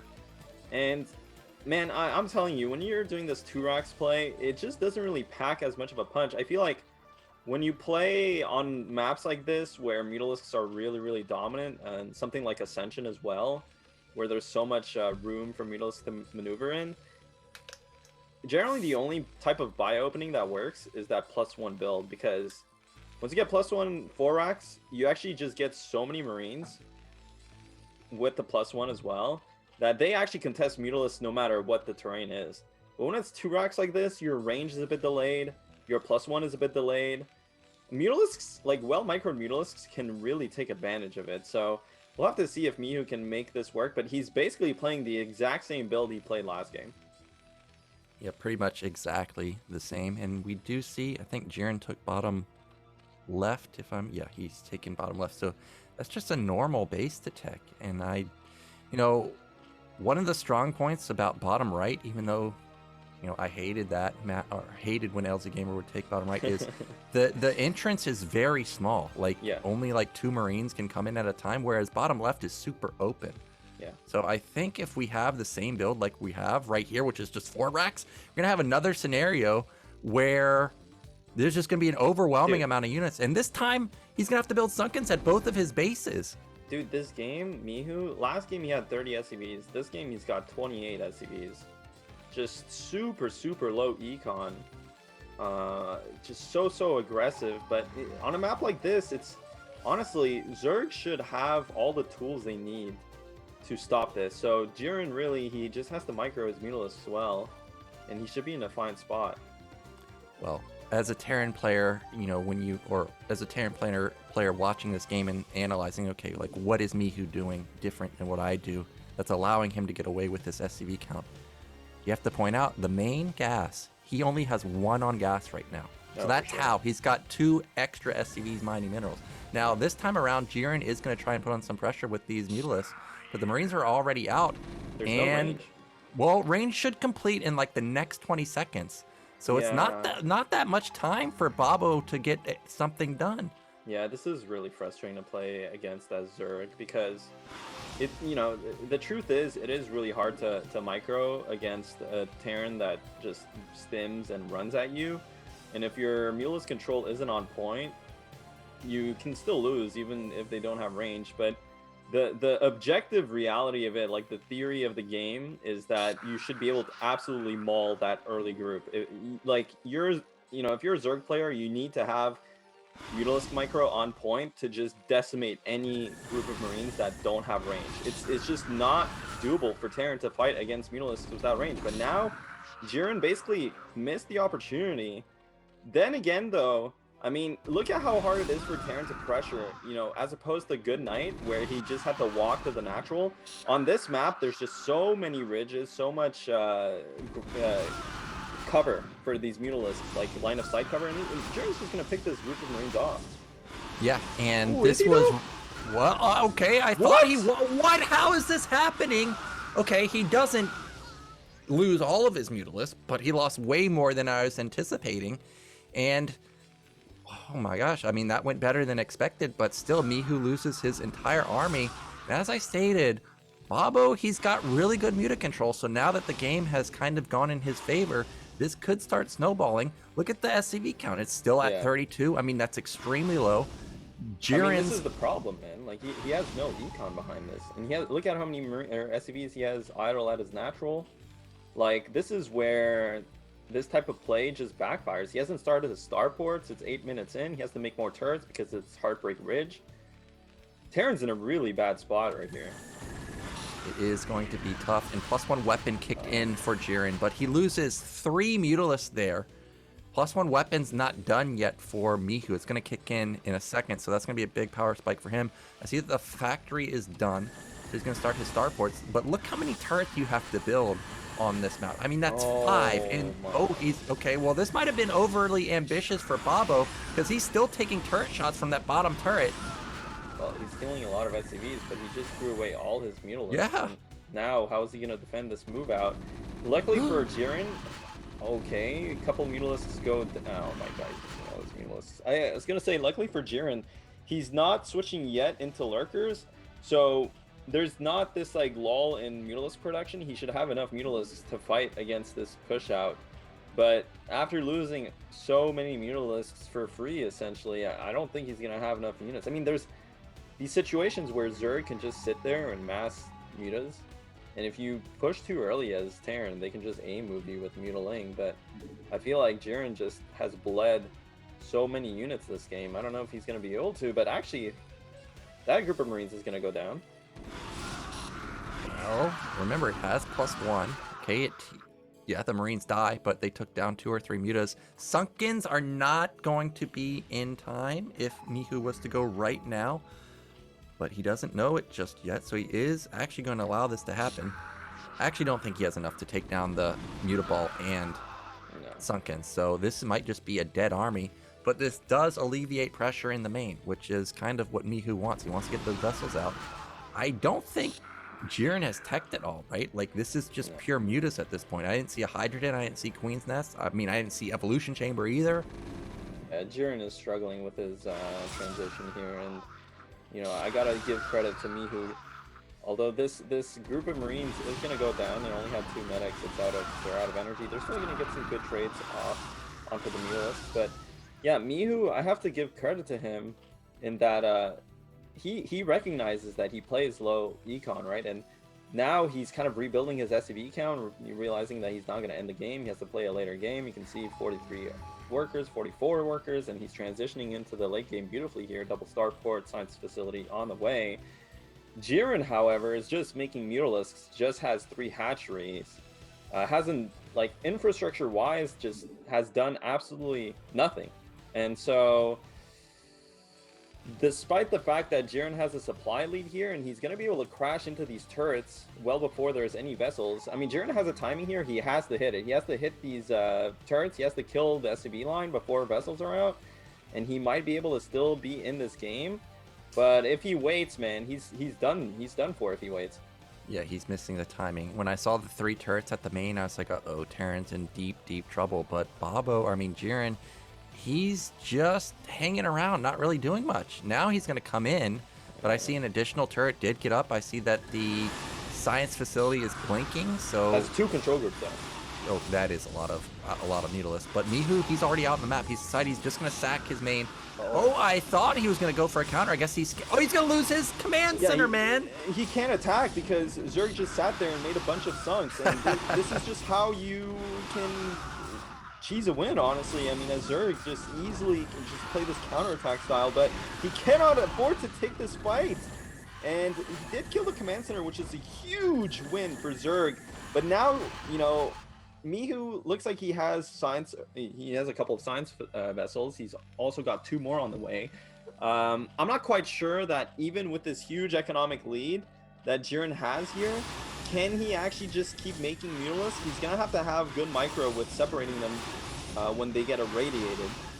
Yeah, this is surprisingly still a playable game for Mihu. The Mutalisks are extremely low. There's a great irradiate right there. He does not split them off that well, taking a lot of damage. It would be completely different if, for example, Babo had built an evolution chamber and was powering behind this. He's going to lose almost every single Mutalisk. It's down to 3 now. Yeah, that was a bit brief there, but, you know, realistically, Zerg's still in a good spot. I mean, he has 3 bases to the 2 bases of Terran. He can still contest this, but if he's only making Mutalisks, I'm a bit worried. Yeah, I mean, of course, Zerg's still in the driver's seat, but I was just saying, like, if there was an evolution chamber and Zerg already had +1 armor, and then we could go into ultras, I mean, this is a completely different game. But the fact that Terran can now just sit there with Vessel, and he's still building Mutas, man. This is a ton of gas that doesn't help you in the mid game. Now, we did see Queen's Nest is coming up, so I'm thinking this could be Hydra Guardian, maybe, if we even get there. Yeah, I mean, I guess that's the only transition here. It's either Hydra Guardian or Ultras because, you know, he has no defilers, or sorry, he has no lurkers, right? But at the same time, he doesn't have an evolution chamber, so it's definitely not going to be Ultras either. So the only real follow-up is a Greater Spire. I mean, Jiren's, like, infrastructure is just non-existent. I don't know if he forgot that Jiren can make more than just Mutalisks, but it looks like he's adding an Evo chamber now. I don't know how he's going to defend against this push, though. He has to be really spot on with his Mutalisk splits. Well, I don't even think he necessarily... Okay, well, Mutas just come in and eat and irradiate, and... Okay, luckily, that Muta died instantly, and there's another irradiate. I don't think he even needs Mutas to help defend this attack because he has so many Sunkens, but these Mutas have really not done much for him other than kill that command center, of course. They're just kind of chilling, man. He's got Mutalisks at all cardinal points, north, west, south, east. And he just has to bring them together and maybe take a fight here, but I think he's bled. The reality is that group of Marines, I mean, it's not that big, but with the vessel support, with having dealt so much damage beforehand, I don't even think they can necessarily bust through the sunk line. But, I mean, Jiren has to take a consolidated fight here. I think if he didn't have to use those irradiates and he had like 4 D-Matrix, I think he could have gotten through. I don't know how much energy he has now, but I mean, those Mutalisks, you can see that when they're just out there, they just instantly die. And Mihu finds the bottom right base. That's going to be a dead base. And worker counts are manageable for Terran. It's 42 to 35. he's actually starting +2/2. So the longer this game goes, the better the situation is for Mihu. I don't know how this happened. Yeah, it is Greater Spire, but what do you combo it with? Ultras? Oh, he's going Ultra Devour, man. He's been watching too much Artosis stream. Ultra Devourer? Yeah. I don't even know what that is, man. What do you mean? It's the ultimate composition. The ultimate conceptual composition. What world? Devourer doesn't do any damage. I don't know, man. I think you need to watch more Artosis stream if you're not All sold right, on it. well, I'll load it up. I'm sure he's played some games versus it. But we can't. Dang, that is so many Sunkens. Yeah, I mean, but unfortunately, this isn't StarCraft 2 where you can kind of uproot your Sunks and maybe attack with them at some point. So they're not actually units. You can't transfuse them either, right? Yeah, that's right. Oh, Here no. comes an eraser, though. No Scourge in sight. This is beautifully played from me, who's recognizing that, you know, Jiren just doesn't have any defense against these vessels, so... Yeah, that's it, man. I mean, honestly, Zerg's in unwinnable territory here. He's going to lose even more drones. Even if he kills these vessels at this point, this was... Oh my god, he's even going to radiate the Scourge before they connect. Absolute destruction, and Jiren is... Well, slapped. this puts Jiren all in now. Because if he builds Ultras, that's all of his gas gone. If he builds Guardians, that's all of his gas gone. And for some reason, there are 3 SCVs up here hanging out, and they find these Guardians. Oh my god, dude, Mihu is actually radiating the cocoons. I feel like he should have just erased his vessels, but it doesn't really matter because only a couple Devourers there to defend, but Devourers don't actually do that much damage against vessels anyway. Marines are going to clean this up, and Jiren is going to lose this game, and this series 0-2. Mihu is going to get out of this group, and like honestly, man, it's just like it's so unfortunate because Jiren had GG goes off. Jiren had so many opportunities that game to win, but he just never transitioned, never had an infrastructure. Even after he killed that command center, just Mihu, he got out of this group, but I must say, his TVZ. It looks abusable. It definitely looks it doesn't look like it's unstoppable, right? Like he plays super aggro. I mean, maybe he's gonna have to, maybe he might change his style up eventually, but still solid games from Mihu. I mean, he just completely smashed this group. That being said, like yeah, he crushed Jiren, and if I'm in that situation where I've lost my command center to mutas, I'm out of the game. I'm already just furious. Just get me out. So nice recovery there. And unfortunately for Jiren, the whole game I was just waiting. I'm like, okay, Hydrogen's going to come down. Okay, Evolution Chamber is going to come down. Queen's Nest is going to come down. And it just never did. And then the muta, even though Babo's known for his muta play, today was just not the day for it because his mutas were getting picked off left and right. Now, he's still not out of it. He's still in the Deciders match. But, of course, Mihu's going to move on. And we're going to be getting into our elimination match momentarily. It's going to be Tech versus NbA, a PvP. But before we do that, we are going to go into a quick break, and then we'll find out who's going to be eliminated from Group C.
We're back. Oh, Oh, that's got why the he was giggling. We Did got, you see that? Did you hear we that? got the switcheroony going on. So we're back with Mr. Gypsy in the professional seat. Zero was impressed after the casting last game and moved Yeah. him back where he We got promoted, man. Yeah, he got promoted, man. Yeah, for one game probably. So now we're going into the losers match. It's gonna be a PvP between Tech and NbA.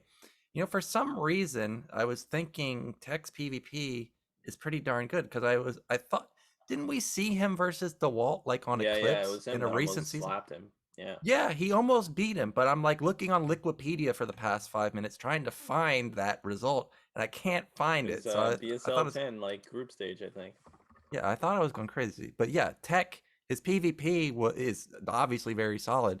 Oh yeah, I did find it right now. Even though he lost versus DeWalt, he had opportunities to beat Oh, it him. was So this, close. Yeah. yeah, so this should be a very hard series for NbA. Yeah, I mean, especially after that first game, I feel like you're in the tilt zone. So hopefully NBA kind of has his stuff together after that, because I know I wouldn't. But Yeah. I mean, first, okay. Here's the thing. Oh my god, and I did it again. Bingo. Yeah, bingo. But the map is gonna be Aztec, and PvP on reverse ramp 3-player. Oh god, it's gonna be aggressive, man. Yeah, PvP can get very chaotic, and yeah, as you stated, it's Aztec, so we may see a whole bunch of stuff. Remember last ASL, I mean, Yeah. we saw Mini just obliterate Best in particular with proxy gates, and I'm pretty sure these players have probably seen that and maybe thinking like, okay, well, there's a lot of proxyable positions on Aztec. Maybe I could just go for a proxy gate. So something to keep in mind. Yeah. But as I've stated, NbA, haven't seen him play in a long time, so I don't know what to expect from him. But I know from my experience versus Tech on the ladder, I mean, this guy's in your face all the time, so it wouldn't surprise me if he's the one going for the proxy gates. Well, you gotta point out that Tech and NBA are both on the same team, DM, and they're also Chilean, and they also play Protoss. So for sure they must have some kind of history. They're probably, you know, either they're really close friends or they're really hated enemies. You know, I feel like that's how it usually goes. They could be. You never know. I was just looking at that picture of Tech, man. Like that's a great photo. He's I love showing the off his keyboard. RGB, man. Yeah, I know. It's a sick keyboard. Yeah. Let's get into our losers match, guys. It's gonna be Tech versus NbA. First map gonna be Aztec.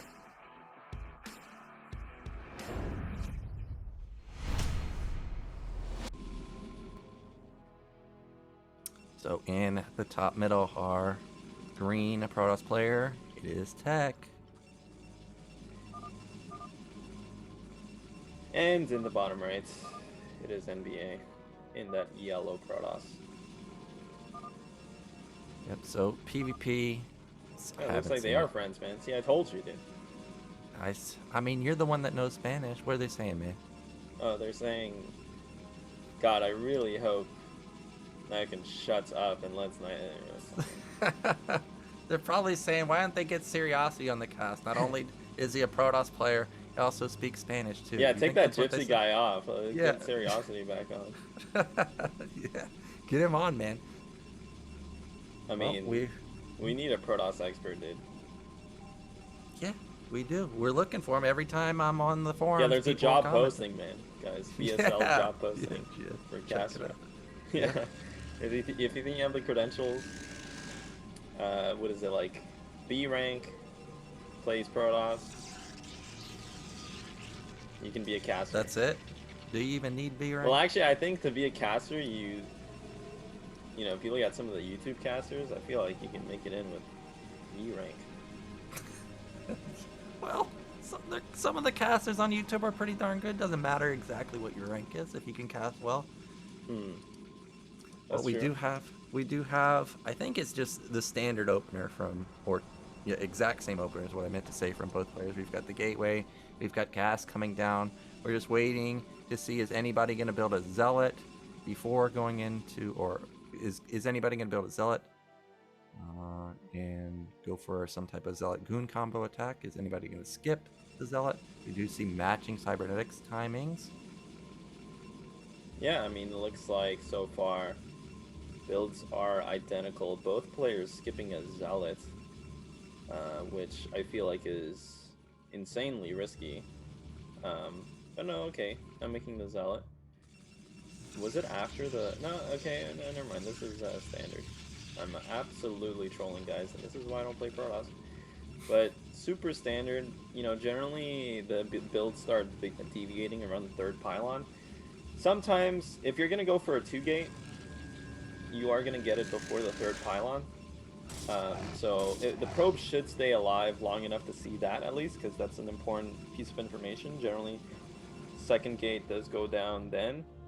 If not, then it might still be a 3-gate follow-up from 3 pylons, but in any case, like, it's important to keep this probe alive just for a tad longer. It looks like NbA almost lost his, but it is getting away from the Zealot, and Tech makes it through, gets to see the core spinning, which is huge, and the probe dies for NbA, actually. So really, right now, Tech's in a nice position because he gets a bit more scouting information. Yeah, that was a big mistake to let the probe in. Like, as soon as I saw the probe get into Tech's base and Tech not having a probe in NbA's base, I thought, okay, well, it's going to get nasty because it could be Citadel off in the range. It could be Robo. It could be, you know, for all Tech knows, it could have been like proxy gateways across the map somewhere. So very lucky scout to actually get in there. And now he confirms that they are just going to do, I was going to say mirrored build, but they are not mirrored anymore because that is 3-gate follow-up. Yeah, 3-gate is pretty standard on these reverse ramp maps. Looks like Citadel. Tech pulled probes off the gas. Citadel for NbA, so nice read, actually.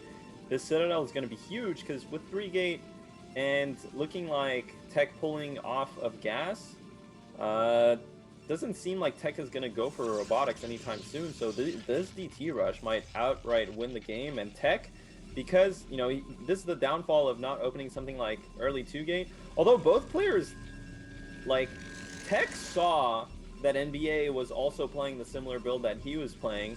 So, to be honest, with that extra bit of information, because his probe lived longer, he should be able to kind of poke in with his units for free, right? Because you just take shield damage, you can regen that up and outrun your opponent. So, Tech should have been, like, in... at least poking at the ramp to see what the unit count was like from NbA, but, you know, because Tech is playing so passively, there's no way for him to scout this DT rush, and he's not getting a robotics, he's not getting a forge, so he's just gonna straight up die to these DTs. Yeah, I think that this is gonna be unstoppable. There's a lot of goons for NbA to stall time too, so this is gonna be an unfortunate situation for Tech. I mean, when I play PvP, this is the move I do. I just go 3-gate and just pray that there's no DT. And unfortunately this time around, there is, which means he is moments away from basically being dead, unless these goons can somehow deal crippling amounts of damage and buy enough time to get cannons up. NbA should not be retreating to below his ramp. I mean, giving up the position like that for free is just pretty troll. I think that's good because he's not gonna want to come down this ramp like that. Yeah, but I mean, yeah, I guess it's fine, but... well, you know it's not fine? Seeing this blur move across. Oh, he saw it, so he's gonna try. Or did he see it? I don't think so. Nope, he didn't see it. Well... no, he doesn't see it. Yeah, he doesn't. So he does maybe see it. Forge coming down. He's going to try and engage. But more DTs are coming out. And wants to, yeah, this is why you fight on the low ground. Look how much damage he's already done before the goons even get there. Now it's 3 versus 3 goons. And DTs pop out. And, well, DTs are just going to seal the deal here. Yeah, Tech's dead. No. Oh, look at the... there's something on hold position at the ramp there. Oh my God, he didn't attack. He just moved commanded. And that actually allows Tech to get some cannons up. But NbA can just take a base now. Well, I will admit that the rush distance on Aztec, once again, you know, I think we were talking about this last broadcast, Ariasi and I, but the rush distance on this map is huge. It's enormous.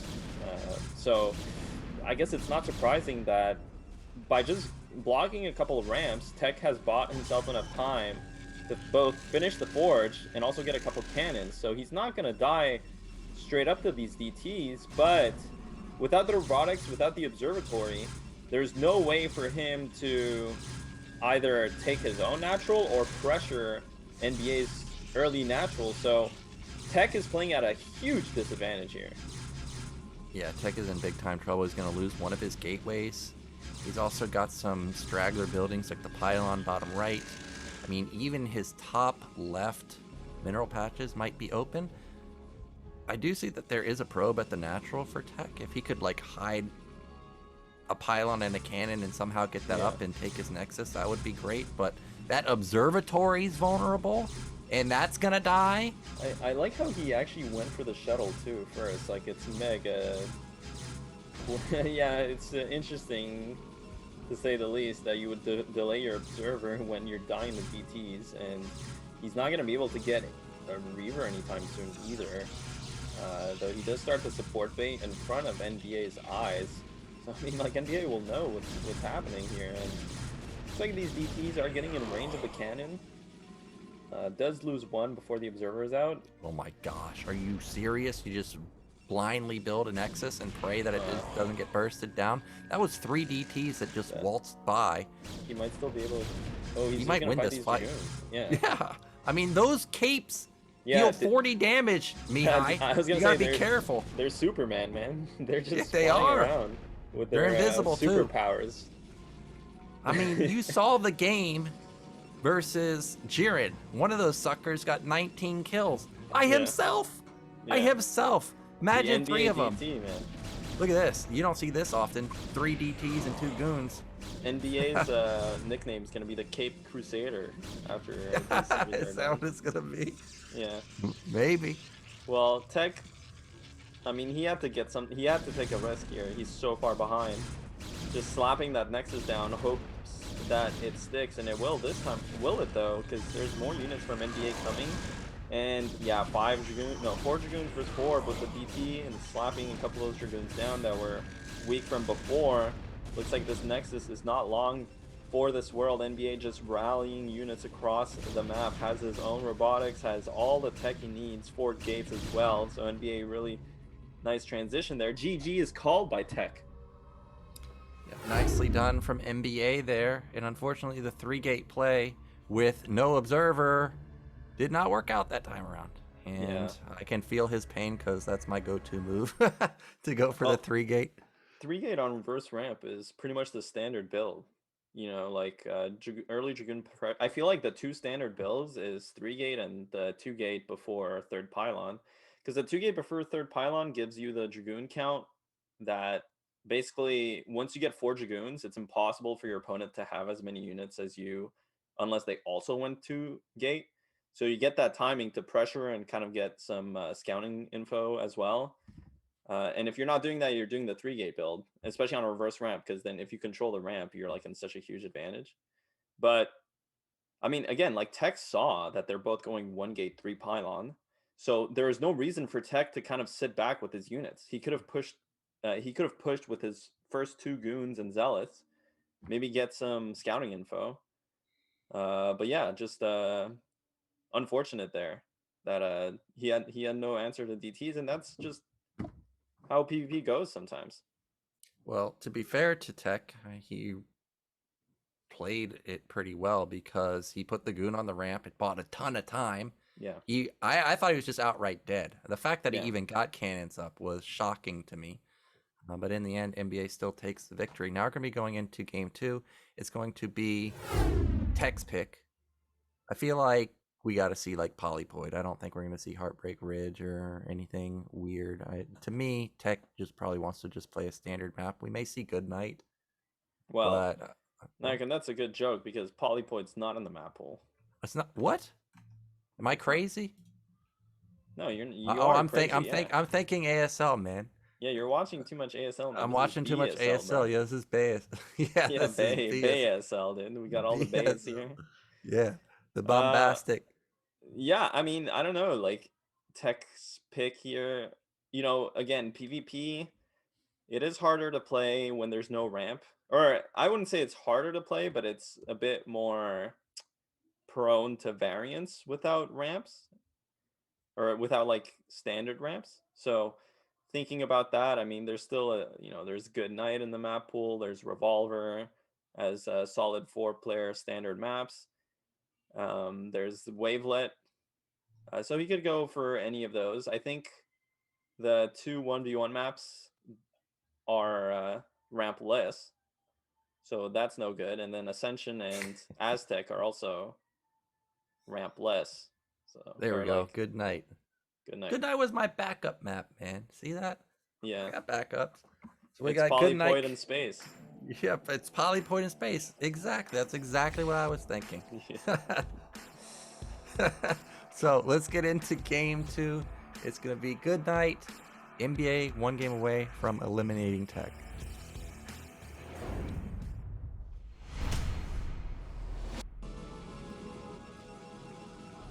So in the top left, down 0-1, it is Tech. On the top right, it is NbA in that red Protoss. Indeed.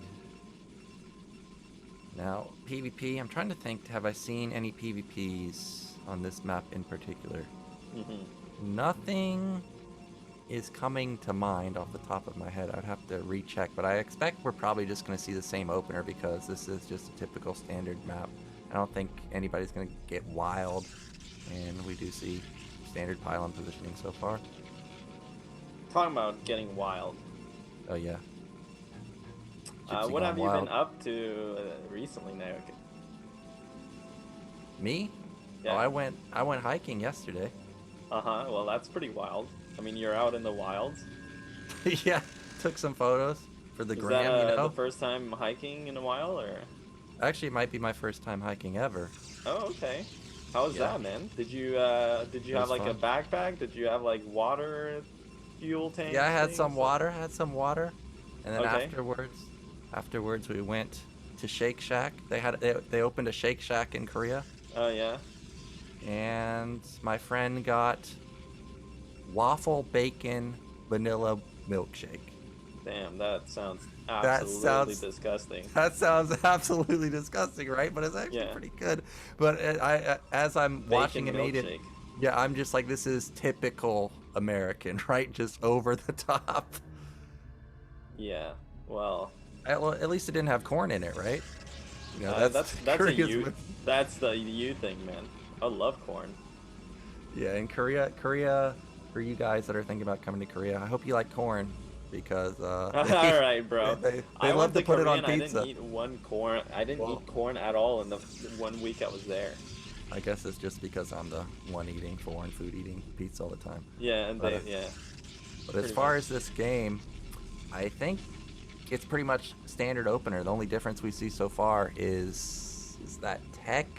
It's hard to see. Oh no, it's NbA ended up going for the Zealot, and Tech ended up skipping Zealot this time around. So we'll see where he wants to use that extra 100 resources. The Zealot's nice, early game.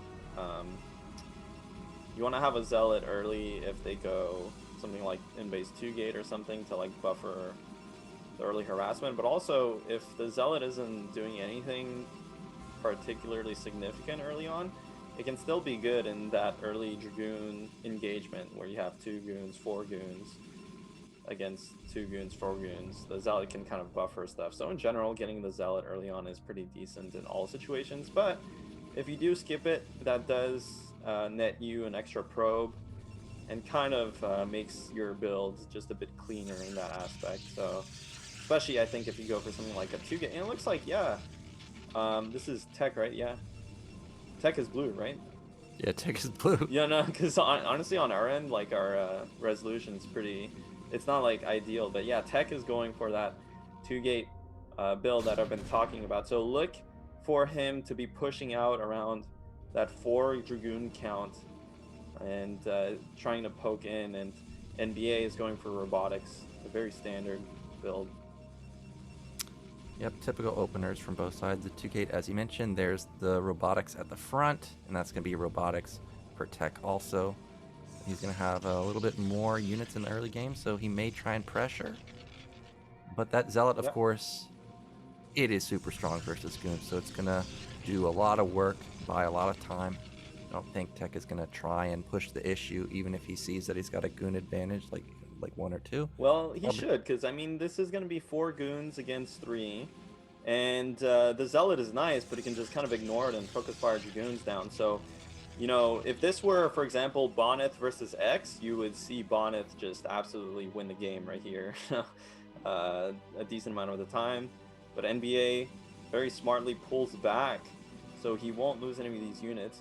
Now, sometimes with this 2-gate opening, you actually end up cutting probes quite a bit, but it looks like somehow Tech is even on probes, and he pushes in. This is really nicely done from him. Like, just checks, makes sure there's no really fast nexus, and you know, that's a lot of information for him. Though maybe he could have pushed up the ramp a bit just to see how many goons there were in total. That would have been extra information as well, but probably because NbA is kind of chilling in his base, Tech can, I mean, he's already crossed out there being any kind of fast expansion. He can also probably rule out kind of 2-gate openings, so faster Tech. So he knows that NbA is going to have a faster robotics, and he can play accordingly.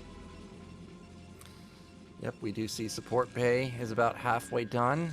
Constant goon production from both sides. You can see actually Tech somehow has a considerable probe advantage, so he's actually thinking about going into mid game. Like, he's not just all in on some 1 base timing. I mean, but we do see 2 Zealots coming out, so that means he does want to get spicy with this Reaver. Well, generally when you go for this really early robotics build that NbA went for, you have to delay that 2nd gate. You know, especially if you go OBS support bay. I think most of the time I've seen Protosses do this build.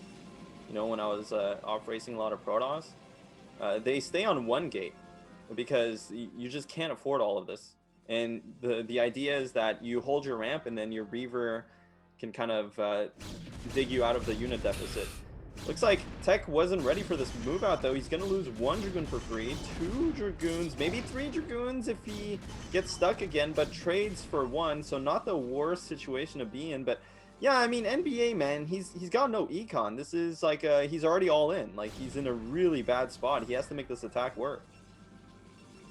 Well, Reaver timing is in favor of NbA. Shuttle timing's in favor of NbA. Even though the Reaver might be matching for both players, the shuttle advantage is going to be huge.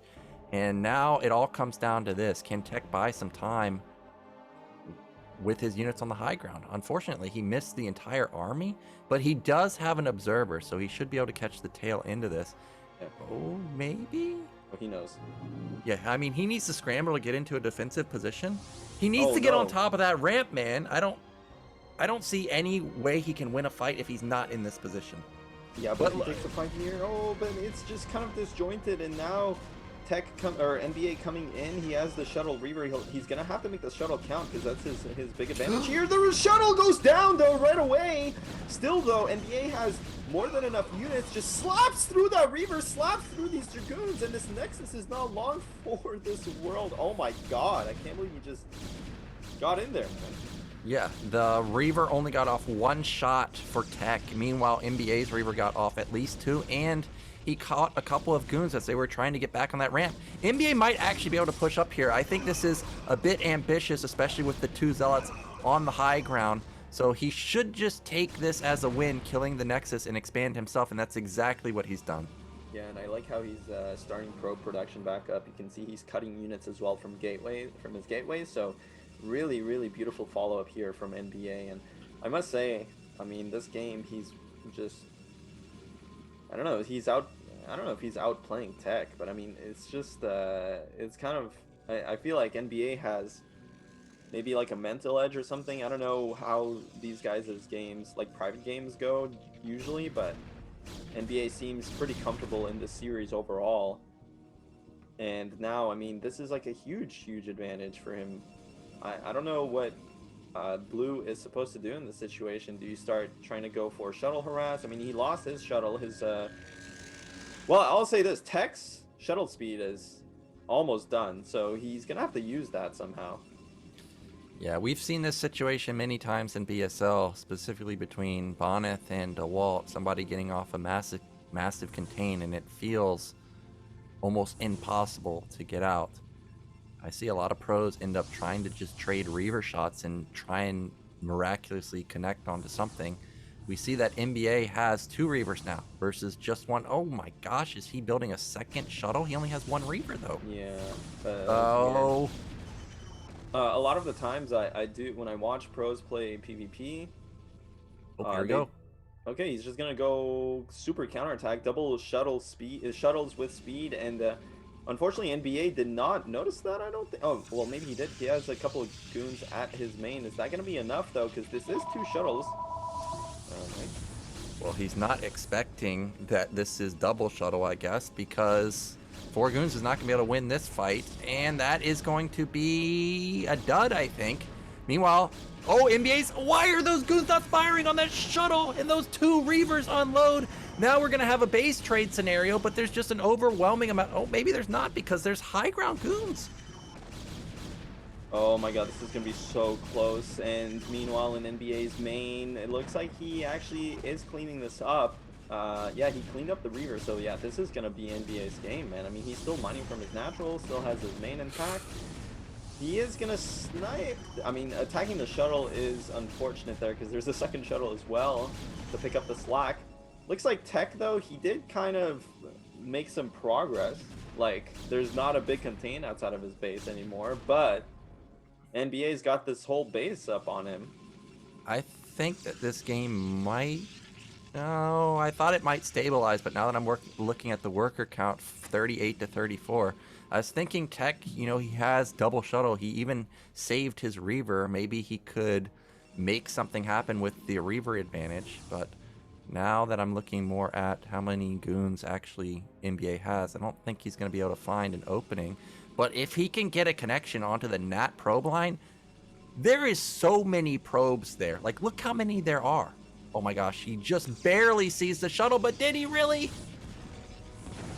Oh my god, okay, that killed 2 probes-ish, but not quite the damage Tech was hoping for.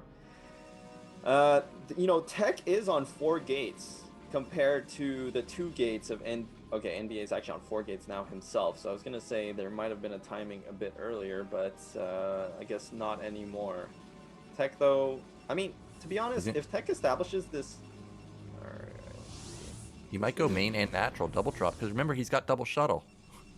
And I don't know if NbA's realizing this. Like, in the spur of the moment, do you remember he has double shuttle? Oh, the Reaver at the natural! It connected! 11 kills!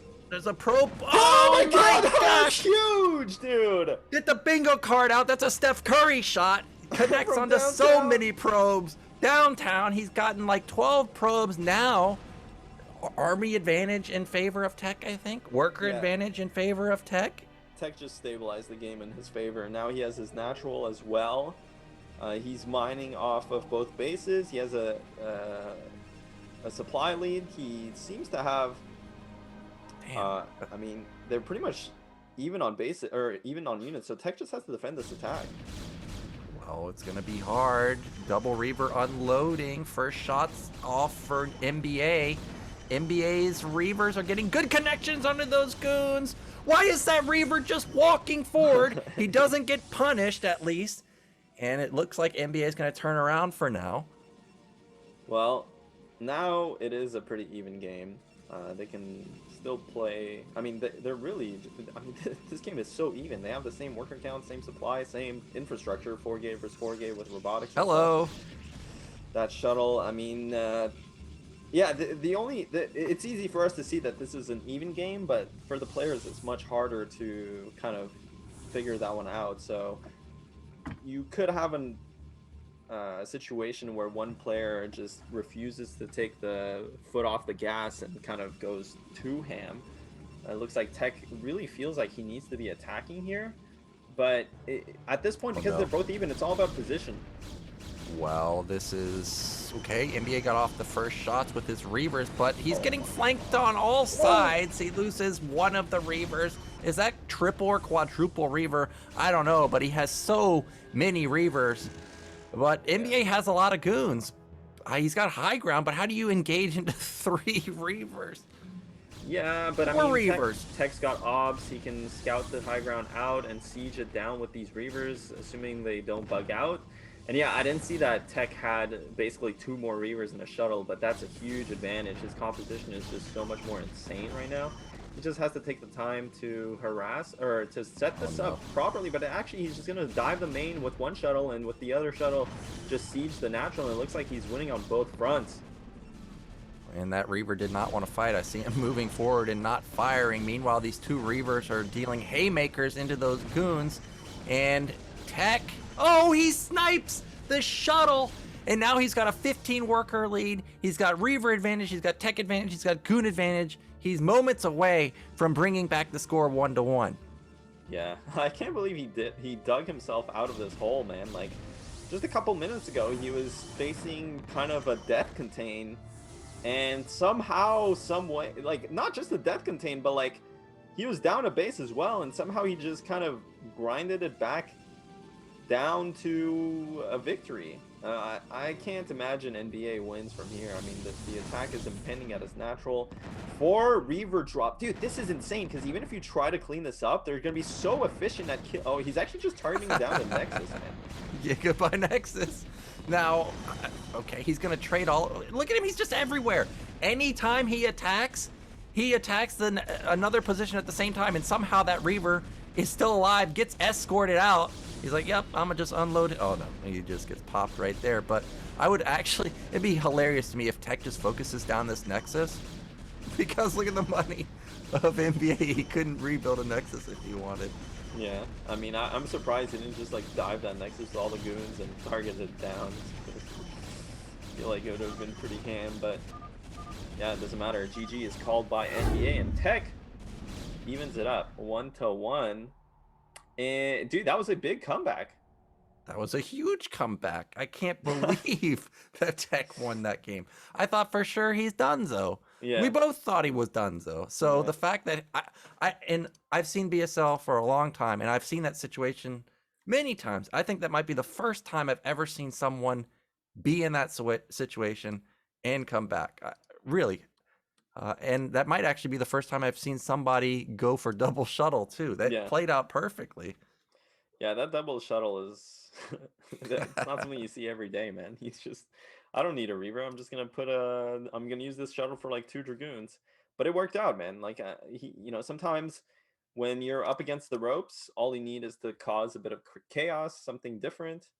And he reversed the status quo. I mean, after that drop, he was definitely still behind, but he didn't have a contain to deal with. So he kept playing the game, and NBA, forced NBA to continue making strong decisions to stay ahead, and NBA just didn't. He kind of fell behind, and Tech reversed that. So that was really beautifully played from Tech. So he's going to be feeling really good heading into game 3, I feel like. Yeah, and of course it's a heartbreaker for NBA because you feel like you're in a position, you're outside the guy's ramp. You just killed his Nexus. You've got Reaver advantage. Yeah. You're thinking, how do I lose this game? So you're really kicking yourself to actually lose there. So NBA is going to need to forget about that game and bring it together on game 3. This time around, I'm aware of the maps. Yeah. You think he's going to pick Polypoid? Yeah. And if he doesn't pick Polypoid, maybe he could go for Eclipse. Yeah, he might pick Eclipse, man. But you don't want to pick Eclipse versus Tech. We saw him bring it to the wall that one time.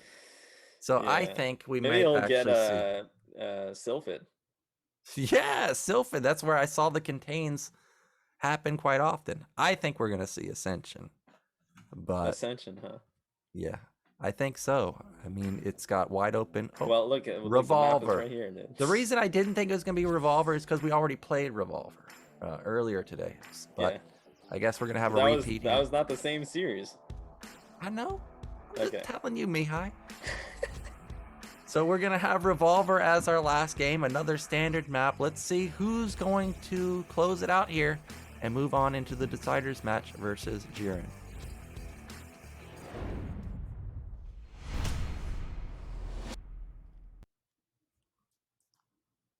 Okay, in the bottom middle are red Protoss. It is NbA. And in the top right, in that blue, it is Tech. All right, I want to see proxy gates, but I think the time has already come and gone. Probes not being sent out in the center of the map. I really want somebody to just get hyper aggro like we saw in the first game. I want to see. Yeah, I Not want to see DT people again. play like Mini, bro. Yeah, I want to see people just go hard. I want to see, like, you remember that ASL game where it was Coliseum Rain was top left? I think he went DT. Oh, And then yeah. then he followed up with 4-gate Goon Yeah. Citadel. As Yeah. I was watching it, I had to make sure that I wasn't playing that game because that's typical Nyoken move right there. Yeah, yeah. I mean, you are a clown. Yeah, I was watching. I was like, wow, even I can do this. I can just rally Goon and sell it. Maybe Rain actually got a hold of your replays, man. I mean, he might Back have, from the man. buy days. He might have. Yeah. Actually, I think Rain joined after I had already quit, so I don't know if I actually played him. Well, he joined because you quit, so. Oh, okay. Well, we've got mirrored builds so far, guys. We've got gas follow-up, typical timing, and now we're just waiting. I guess we're just waiting to see if anybody's going to scout each other first. Both players going to go vertical scout? Yes. As I mentioned before, this map has very short vertical rush distances, so no shocker there to go for the vertical scout. Yeah, and again, it's all about the only thing you can see at this stage of the game is, well, could be No, a I don't know. it could be a citadel without a range, right? So let's cross off the things you need to. Oh, okay, mana pylon goes off. So that's really good for NBA. Traps 1 probe. But yeah, early on when you're scouting, first thing is my opponent getting range? Yes, okay. Is my opponent getting a second gate before pylon? Yeah, okay. No, okay. And then by the time the third pylon comes around, the Dragoon's usually out and the probe has to be forced out. But if you lose your probe before the Dragoon comes out, there's just so much stuff that could happen. So you have to keep this probe alive. Dancing around here, NBA is trying to get another mana pylon off. Yeah, he wants it badly, but I don't think he's going to get it this time around. He is going to be denied. We did see range is coming in for both players. The Zealot is the only difference so far. Remember, I think it was Tech again last game ended up building the Zealot first, and the probe falls. What? Have you ever seen that Key and Peele skit of like the inner city teacher? Yes. Where he like pronounces like the name is like D nice. Yeah, D nice. I love that one. That's my favorite one. Yeah, they have some great stuff, man. Substitute teacher. Yeah, substitute teacher. Yeah, yeah. a.a. Ron. A.a. Ron. How would you pronounce Daynell? That's you? Denial. Denial. That could be me. Denial. And I guess you would be my high. I don't know. But here comes Tech Zealot in the front. Oh, why is the Goon bugging out, man? The Reaver last game, and that's a big deal. It allows NBA to escape. Okay, well, here's round 2. NBA wanted to gift him a little bit of damage here. Oh, you cannot target that Zealot. That's a trap. You have to go for the Dragoons. Just ignore the Zealot. That was a huge misplay from NBA. Now he's going to lose. Well, he's not going to lose that second Goon. So luckily for NBA, when you're a whole Dragoon up, you can afford to make mistakes like that. But that was actually lucky for Tech. Gosh. Tech should have lost all his Dragoons there. But that Zealot does get in. Scouts everything that's going on here. 3-gate obs. Which, to be honest, on this map, it's just not very good. 3-gate ops is like it's like a rampless build order, because really having that third Dragoon, it doesn't help you bust ramps, and it's just delaying your tech. Your opponent gets a Reaver, and suddenly they're fine. So, interesting choice here for NBA. The one thing that this type of build can do really well against is when your opponent goes for an early Nexus. But because this has been scouted out, Tech can just kind of chill here, and Tech's really like in a good spot now, having scouted that basically. Yeah, and even though NBA has the 3 gates, you can see that all 3 gates are not being used. In fact, only just one at a time was being used. So that's just something to keep in mind, that this 3 gate is not a big advantage for him. Wow, this is ballsy. He puts down the Nexus, and Tech even puts down a Nexus too. So matching Nexus timing, surprisingly. Well, I'm surprised that, but I mean, it's true. Revolver though, you do have a ramp. You have a ramp to your natural, so this 3 gate obs play makes even less sense because you have to push. Well, the truth is NBA could. Yeah, I know, Nyokin. NBA could go around, and still attack from the high ground there, but that just buys so much time. So just in general, very, very, very peculiar that NBA would choose to go for this build. And it's gonna punish him because Whoa. Is that a shuttle going into his main? There's a red dot. okay, it's an observer. It's an observer. Okay. I was getting a little worried that that might be a Reaver bad boy moving into that main, trying to get some damage done. Now we do see goons being postured in the main to make sure that a drop doesn't hit NBA's main. Because remember, Tech had insane Reaver play last game, and solely the Reaver solely won him that game. He definitely doesn't want to lose in the same scenario, same situation. Well, he is at a severe disadvantage, I feel. NBA. Well, it's not a massive. No, I mean, the game's playable for sure. It's not even that huge of a disadvantage, but Tech is gonna feel good about having the shuttle already out, especially on a map like this. There's a lot of room to go and harass. But I think because this is Revolver, the default will most likely be to take a third base here. So I'm waiting to see what either player chooses to go for. Because honestly, if one of them goes for a third base on this map and the other player stays on 2 base, I just don't see where you're supposed to attack. You're always going to be attacking up a ramp, whether it's at the third base or at the natural. So there's no bust timings really. And yeah, so, but that being said, Tech is moving out onto the map here. Definitely gonna try and make something happen, I guess. But as you stated, I mean, this is ramp advantage for NBA. So UK is Subagosu for 8 months. I guess he's trying to just get in a position where potentially NBA moves out and he's not expecting units to be where they are and just catches them off guard. We see that Tech has moved out with a shuttle and 2 Reavers. But because they are ramps, the Reavers might just bug out and not actually fire. I'm curious how this will unfold if he actually tries to. This is so crazy. Goodbye shuttle. He loses a goon, but what? I don't know if that was worth. You think these guys? You think Tech has Revolver vetoed? I mean, he might. It is a weird map with those eggs. That's a big hit from that Reaver, splashing like 4 or 5 of them. And those Reavers are just going to turn around, and they're going to have to wait for another shuttle. I think it's quite obvious the only play in this situation is to expand, and neither player is doing it yet. So, I mean, it is true if you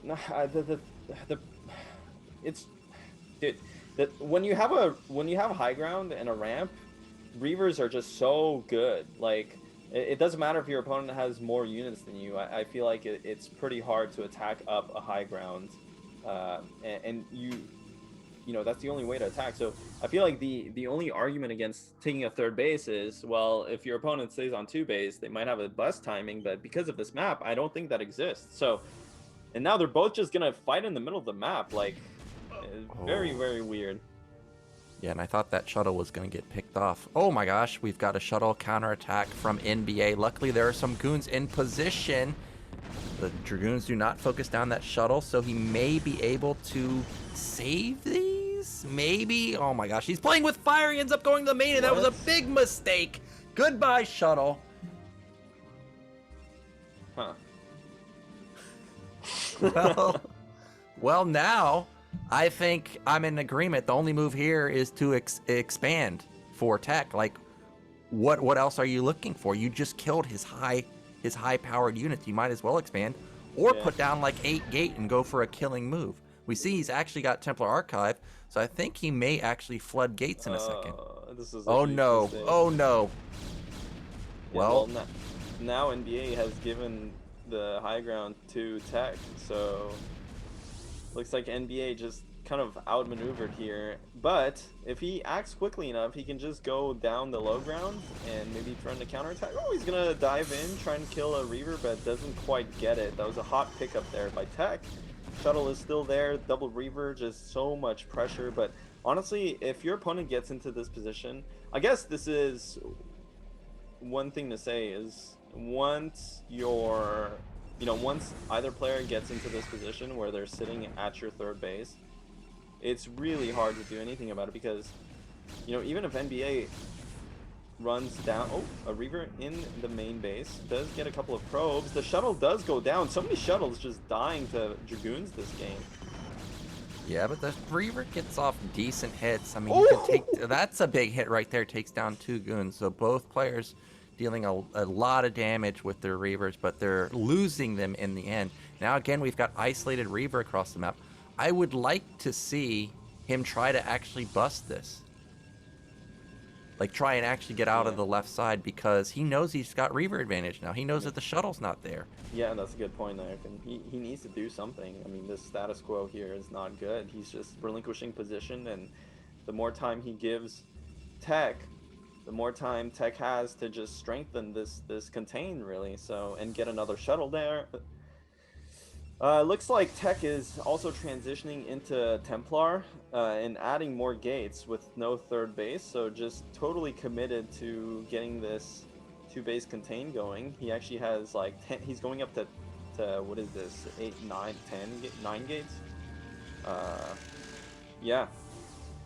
Yeah, he's got a ton of gateways. Another shuttle being loaded up. Oh, I thought he was going to go harass with it, but I saw that I see +1 is about to finish for Tech, and that is huge in PvP.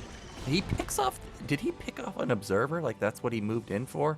That means, it can only mean one thing. That means, oh my gosh, a huge storm drop. It was like 50 probes to 55 a minute ago. Yeah. Now look at it, it's at 30. Well, if anybody's going to go for a bust now, the only person that can go for the bust is NBA. He's got to do something. Here he goes, he's going to move out. Yeah, well, now he's somehow forced into making the right decision, and this attack is going to go really well, I think, for NDA. Maybe. Nope, never mind. That's a lot of Dragoons from the low ground, and they do kill the shuttle. Reavers go down, and that's it, dude. There's so many units left over for Tech. This game's over. In a matter of seconds, just one storm drop did the deed. Now the Zealots join in, a couple DTs as well. I guess there's no observer. That's why he sniped the observer earlier on. These DTs are going to kill Dragoons, allowing NBA to maybe expand here. But because he lost all his probes, he actually doesn't have enough resources to put down another Nexus. Storm does go off, does not hit anything though. These DTs are going to push back the Dragoons at least until there's an observer from Tech's side. And Tech loading up another shuttle to go for round 2 of his storm drop. And I thought the reinforcements of Tech was going to end the game, but not the case. NBA has still got a fighting well, I thought he had a fighting chance, but that is Zealot. He is up 60 supply. The RoboCop, man. Yeah, RoboCop. They're coming to arrest him, dude. They are. He's up 20 workers. Dude, imagine if you could have imagine if you had like, well, hold that thought. Here comes another bombing run. Oh my gosh. Storms all over these probes, man. Just disgusting. GG is called by NBA. Well played. Tech avoids elimination and heads to the final match here against Jiren. Yeah, so unfortunately for NBA, who started off so well, and it even had the contain in game 2, I thought for sure that was his game to win, ends up falling 2-1. But luckily for Tech, he is going to move on, and now he's going to be facing off versus Babo. Yeah, but before we get into that, guys, we are going to go for another quick break. Don't go anywhere. We are going to conclude Group C when we come back.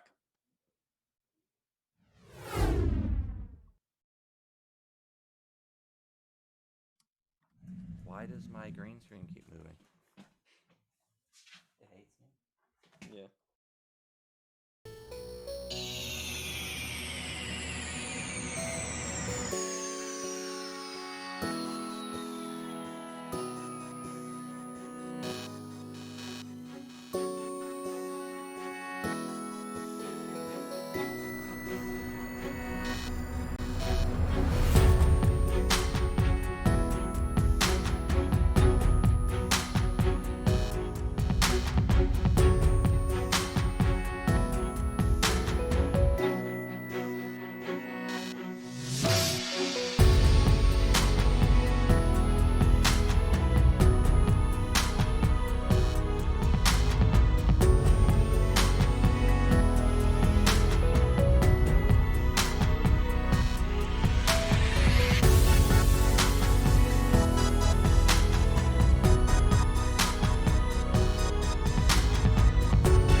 right, guys, we're about to get into the last series of the day, and we're going to find out who's going to make it out in second place. As we know, Mihu already blasted out in first place, taking down Jiren and taking And he down. was on that SpaceX trip with Bezos. Oh, was he? Yeah, He's gonna find. off, dude, in a He's gonna. stratosphere. He's gonna find NBA out there, right? Remember, he threw all the way into the to Pluto or beyond. I can't remember, but he's gonna show up in a Star Trek episode in the near future that you'll fill me in on. Look at that. Yeah, he basically threw into the Gamma Quadrant, man. That's crazy. I have no idea what that is, but I'm sure someone in chat will fill me in. Yeah. But we're going to get into our losers match, or deciders match, I mean. It's going to be Tech, who had a miraculous comeback versus NbA, and he's going to be facing off versus Jiren. Yeah, Tech versus Jiren is going to be solid matchup here. I think this could go either way. We did see Jiren struggle quite a bit, though, in that first game against NbA. I think he actually got quite lucky, to be completely honest with you, to win that game. So if that was like an indicator of his ZVP, I think Tech should be feeling pretty comfortable. Although, that being said, Revolver is definitely a good Protoss versus Zerg map. And we are going to be playing on Aztec to begin, which I think, you know, in general is going to be quite a solid Zerg map. We saw Hawk play Bonneth recently on this map, and Hawk made it look kind of silly, the map that is. Yeah, it was really hard for Bonneth to do anything, and Hawk just had ridiculous econ. Yeah. But we already saw... Yeah, go ahead. No, you go ahead, man. I was going to say, but we already saw Jiren be low econ for the majority of the game, so I don't know if we're going to have a similar situation there. Well, yeah, I mean, Jiren, I'm telling you, that was like a really, really scary game for him. And hopefully he doesn't repeat that early game, because he just had no econ for no reason. It was kind of just like a build order mistake. Maybe that was like jitters, the nerves from the first game.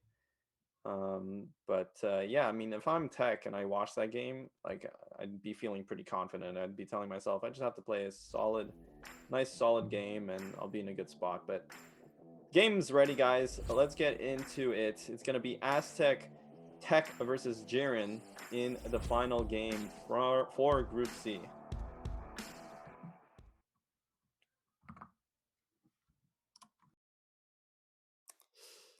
Alrighty, so in the mid-left position, our Zerg player, it is Jiren. The bottom right here, it is Tech in that magenta Protoss. Yeah, he's repping Terror's color, man. Yeah. He's stealing it from him. And we already saw Forge expand earlier today. That was from NbA, right? Yeah, I think it was NbA that we saw Jiren, or we saw earlier. We'll see if we're going to see Gateway expand or Forge expand, because Tech's PVZ is unknown to me. We do see a fast scout, so this is generally indicative of Forge expand, but I have seen sometimes players send that second probe down and build a Gateway. Well, I feel like Gate expand in these positions wouldn't have favored Tech at all, because first, again, this is a huge rush distance map, but also Zerg, because he's spawning clockwise from Protoss, is going to be taking bases away from the Protoss, like insofar as the third is concerned. Whereas if he had spawned at 12 o'clock, maybe it would have been more likely that he expanded towards the Protoss, which makes early Zealots that much better. But no, Tech is going to go for a Forge, timing it out nicely here. Doesn't have to get it on time with the minerals. So it's very good for him to delay that, just to get extra mining from that one probe. And Jiren does not opt to go for a drone scout, and that's going to boost his econ a bit, but he is going to be playing a bit blind here. Yeah, so that Forge timing was pretty much what you were talking about earlier when we saw NbA instantly build the Forge. We were talking about how we thought it would be a little bit later. Look at that probe mineral walking, denying that probe or that drone, and every second matters for Zerg, because that's potentially a lost larva, which you can never recover. It just is gone forever. So That's nicely done. And this time around, it is just 4 Lings instead of 6. And he even gets up a Nexus before the cannon. So that's a great follow-up for Tech. Yeah, well, Protoss against Overpool can consistently get this 13 Nexus off, especially on a map like this. You know, there's a map like Revolver, vertical spawns, you would not be able to do this, obviously. But most maps you can get 13 Nexus off after Forge. So nicely done from him. He is going to get that one cannon and straight into the gateway. So far, Tech's opening is beautiful here. It's about as good as it can get. And Jiren, of course, had his natural delayed. He did put down his third just now. And he's getting a gas as well. Kind of a later gas. Sometimes you see Zergs get a gas before their third hatch, around 255. I think this was more like a 310 gas, which means that the Tech is going to be as fast, but he is going to have kind of a nicer econ. But yeah, I mean, so far, very standard game from both players. We see that Tech has, I'm surprised, left the base of Jiren. And that means that he may not ever be able to get back in and see that Hydra dent. I guess he really wanted to make sure or know where that third base is. And we see that it's at the high ground 4th base, actually. And the reason he's taking that is not necessarily for the gas, but because it has an additional mineral patch. And also, I think the 3rd base on Aztec has less minerals per patch in general. So definitely want to take that base if you can get it. And this time around, even though to me, Jiren is not a 9-7-3 type of player, this is going to be an aggressive 3-hatch Hydra opener. Yeah, and this is, I mean, this is why Forge opening can be a bit risky. Without the Zealots to keep the Zerg in check, Zerg can just kind of power drones early on. You know, the faster, again, we were touching on this earlier in the broadcast, but the faster Zerg can get into that 9-7-3 drone distribution, the faster they can get Hydras up. And generally, when you put Zealot pressure on and you force the Zerglings, it's just much harder to get into Hydras. But when you go with this Forge opening here, see, the Zealots are pushing out, which is what he needs to do. But Hydras are already on the way. I feel like Jiren probably, he has 21 drones. So that is the 9-7-3 count there. So it's just really good spot here for Zerg.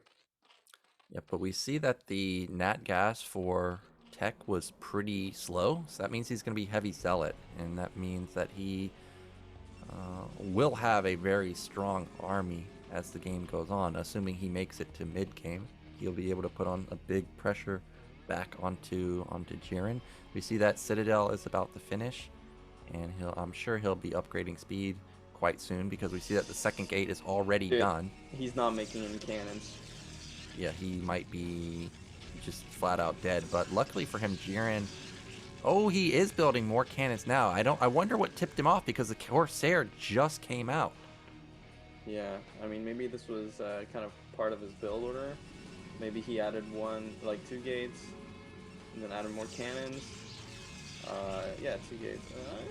I mean, we'll have to see though. Is it going to be enough? Because these Hydras are coming in strong and fast. By the time these Hydras are outside of the main, or outside of the natural, speed is going to kick in.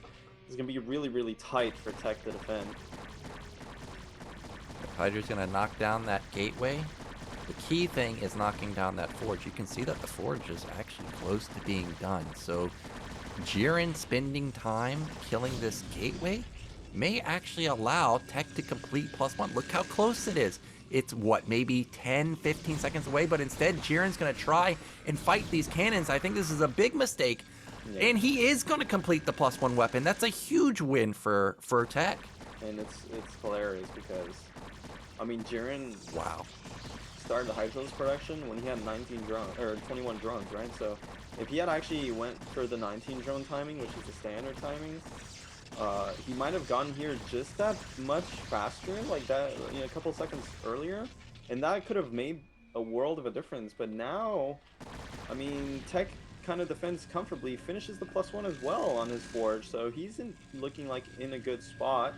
Of course, still, Protoss is gonna have to, you know, this is the strength of 973. I mean, it looks all in, but because you force Protoss to get so many cannons, they actually delay their infrastructure quite a bit. So, and you have so many Hydras that they have to wait a long time to build up their Zealot count before they can push out. So, you know, Jiren has time behind this to get his 4th and 5th hatcheries going and get drones. So definitely the game's not over, but obviously when Protoss survives like a Hydraless Combust attempt, they're feeling pretty good, especially if the Forge finishes the upgrade. Yeah, and that is a lot of gateways for this point in the game. That's a lot of Zealots for this point in the game. And Jiren still low on that drone count at just 28. Meanwhile, Tech's got the sweet spot, 40 to 45 probes. This is perfect. He can start flooding the gates pretty soon. And it's going to be Jiren that's going to be on the back foot. There he goes. He moves out, jumps on top of a lot of these Hydras. He can even hold position on this ramp and catch a couple more. He catches like 4 of them right there. I guess this is a pretty good angle for Jiren to engage, but that's a lot of Hydras to lose, and I don't see a sunken anywhere. Yeah, that was huge, huge, huge for Protoss, because now he can pressure basically both the natural and the 3rd base, and it's not clear whether or not Jiren's going to have enough Hydralisks to defend, especially without sunken support. Now this 3rd base is a bit more defensible because he does have that ramp to work with, and it's like very closed off, but Zealots just get on top here, and never mind, this base is dead. This base is not long for this world, but that drone drill is fantastic, bugging out a lot of the Zealots. 4 of the Zealots aren't even fighting at all. I mean, okay, they're now getting on top of the sunken, but a lot of Hydras in the back dishing out a lot of damage, and the drones are saving the day, actually. Yeah, they are, but that being said, I mean, the sun does go down, and now the drones are going to start falling. There's still 4 Zealots left over against 4 Hydralisks, but the Zealots have high ground as well, and the +1 doing so much work here. That was just a good attack from Tech. I mean, look at how much time he's buying for himself, up to 6 gate already, and Jiren's not mining from this 3rd base, so looking at the supply, it's looking really, really bad for Zerg. Yeah, and Protoss actually is going for a DT drop. He's got his shuttle almost done. He's got +1 armor almost done. We saw a Spire going up, or it should have been done by Jiren by now, and I thought he was going to go for a Muta Switch, but because his econ has been crippled, are those Lurkers being morphed? So he's got Spire and Lurker tech. Yeah, that is a huge investment. I mean, Lurkers are really expensive. It's like 200, it's like the equivalent of a Spire, so... I mean, it will probably force Protoss back, but I know actually Tech's already building observers, so really nicely timed out build order from Tech. He has everything on time. He has, you know, all the gates.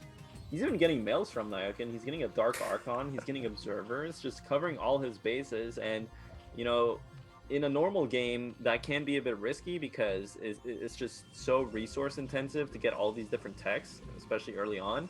But in a game where you're ahead like Tech is, it's just the perfect thing to do, because now he's not dying from Mutalisks.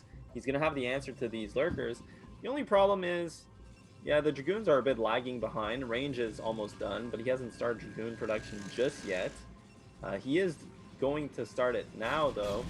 So Jiren's going to get an opportunity to set up a contain here, but it's all about how strong can this contain be, because he's going to need a lot of supply to stop this like 8 to 10 gate flood. Supported by Dark Archons and Templar. Yeah, I think that the Maelstrom was anticipating a Muta Switch, because we know Babo was aware that the Sarah count was low, but that did not come to fruition, and the Lurker contain is going to be fantastic. I have to point out, Jiren was down 30 supply a minute ago. He's still down 30 supply, but it's a different ball game when supplies are 45 to 75. Now it being 85 to 109. I mean, he can actually win a fight if... Okay, so this is going to put a clock on Tech, and he's going to start moving out now. He already picks off 1 Lurker. That's hilarious, but it takes so long to get the creep colonies out, because you have to wait for the hatchery to finish, then you have to wait for the hatchery to make drones, and you have to wait for the drones to start building up and turn into sunks. Here comes a shuttle, though, from Tech, so while he's busting out of here, he's going to be harassing the main base. Looks like Jiren's diving for the Observer, but Tech actually keeps it alive. Unfortunately, unlike NbA, you know, Jiren's not going to get a free pass here. And Tech also has a shuttle inside of Jiren's base. It just unloaded, I believe. Yeah, 4 Zealots disrupting so much of the mining, and now Jiren, man, he's feeling the pain, dude. Yeah, and this is exactly what Tech needed to do to help him get outside of his base, because the campaign was starting to get nasty, but the storms were even nastier. And that's a dead hatchery that's not going to get canceled. That's going to be a loss of 300 minerals, loss of the drone.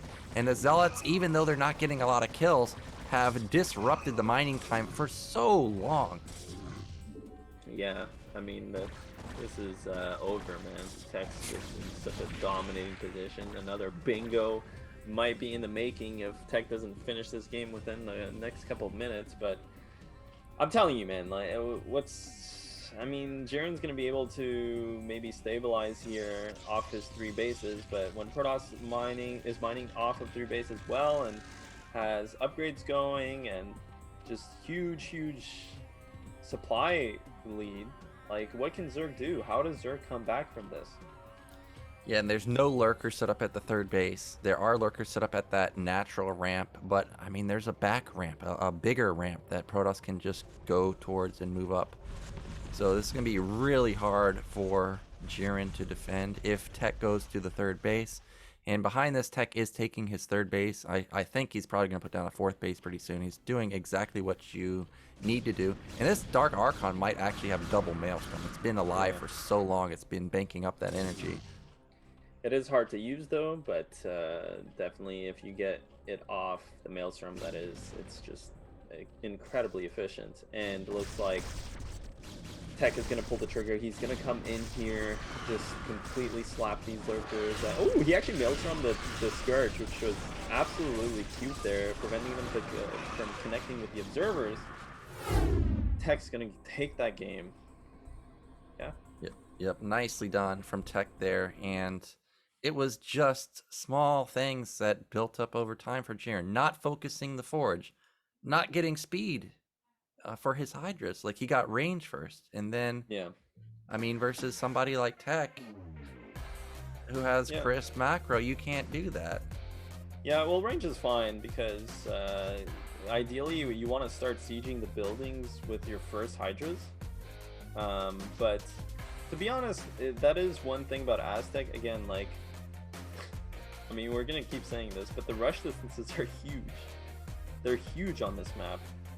And if you haven't played it, it can be a bit confusing because, sure, even if the Hydras get range, it's hard to like just walk them across the map, especially when Protoss is putting on some pressure with Zealots, and you don't have speed quite yet. So, but I think Jiren he went up to 21 drones, and 973. I mean, if you know your basic arithmetic, that's 9.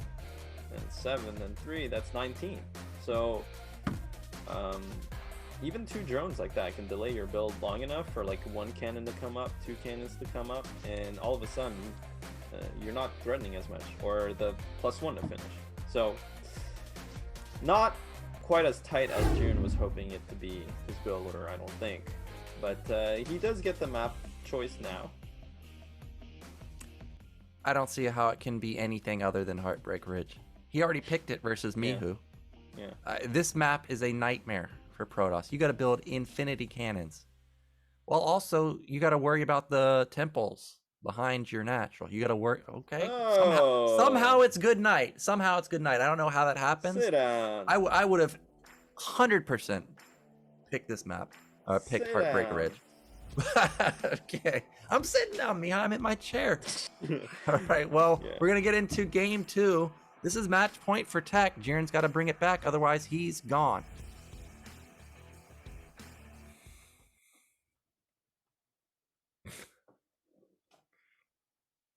Okay. So in the top right, we've got our Zerg player representing Chile. It is Jiren.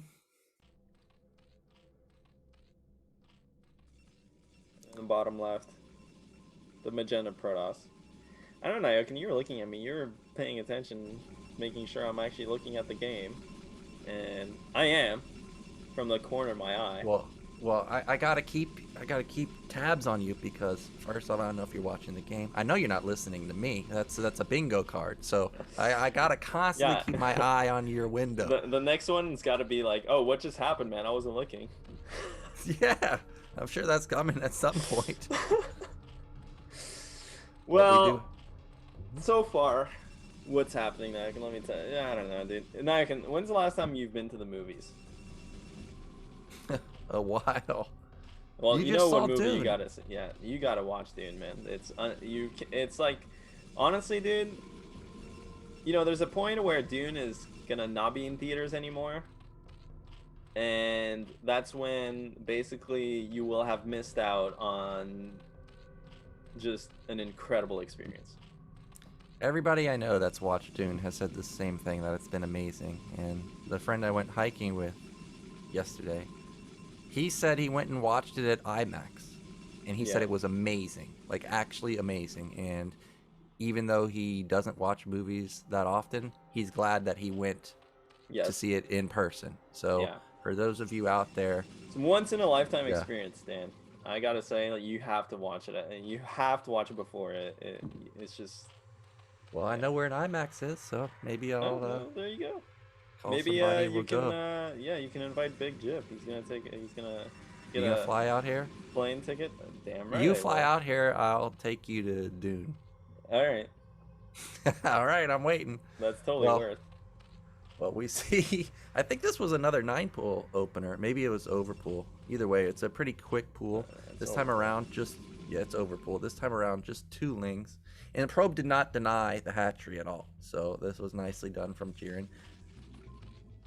Well, Good Night is an interesting map here to pick. I'm not sure where he's going to take this third base. It looks like Jiren's trying to take... No, he's just scouting to top left. So most likely Jiren will take the mid-right base. And Tech, Forge expanding. Yep, everything pretty much the norm these days. Now there is the 250 gas from Jiren, and he is going to take his third hatch at mid-right. Again, another base that has the additional mineral patch, has the gas available to him. I like it because it's also on high ground, so it's going to be much easier to defend. Now remember, we had this same scenario last game, and this could be another 9-7-3 game if he knocks out that probe. Well, I mean, against Forge, again, it's like really strong, right? So we'll have to see. Can't believe you didn't call. You know what? We'll let that one slide.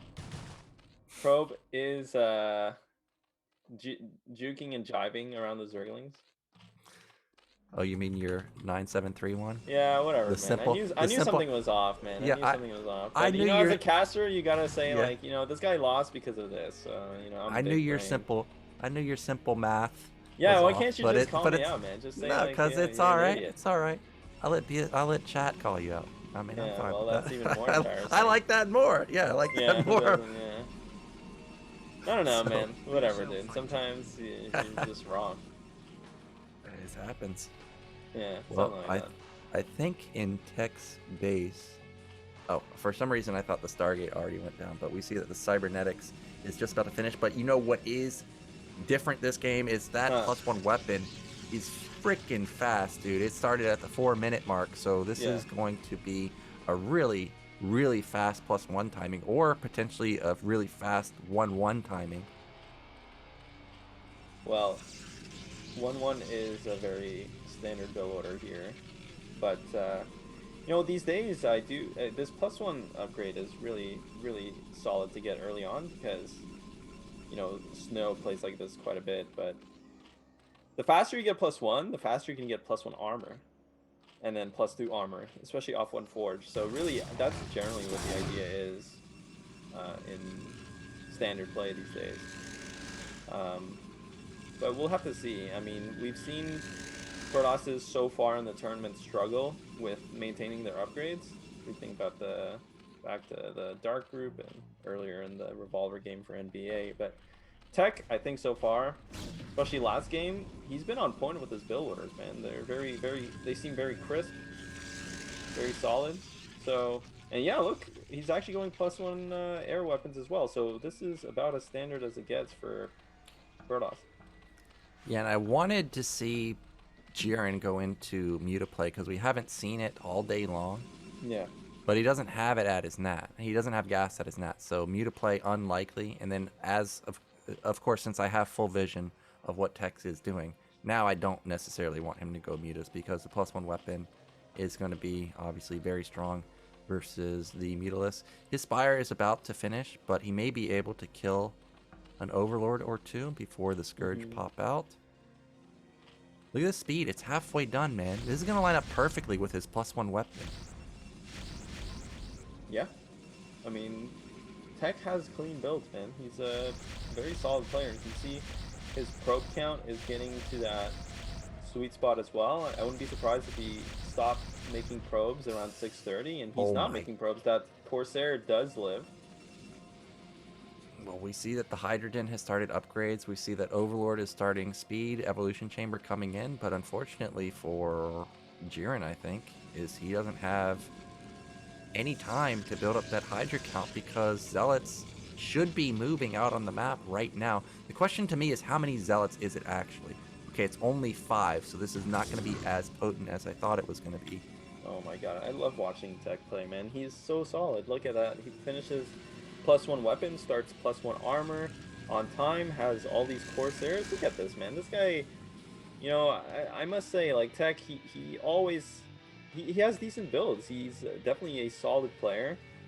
And it's refreshing to see that. It doesn't seem like he's too nervous heading into this game. He's going to poke around with his Zealots. Does not necessarily have to overcommit here, but he will get a couple of hits off. And look at that, just backs off afterwards. So very beautifully played.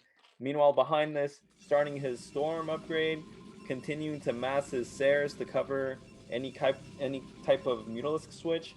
Just very, very clean build order here from Tech. Yeah, Zealot's going to move to the third base, see if they can find an opening there. We, of course, know that there is none. Evolution Chamber, SimCity is great, going to prevent any damage. And knowing that, Tech just instantly turns around. 6th hatch coming in for Jiren. Now, something to note that Tech saw was none of the larvae being made, and he saw a 6th hatch coming down. So if I saw that, maybe I would think, okay, maybe this guy's drone count is not where it needs to be. And we know that it's not because it's at 28 right now. Yeah. Well, he's making Mutalisks.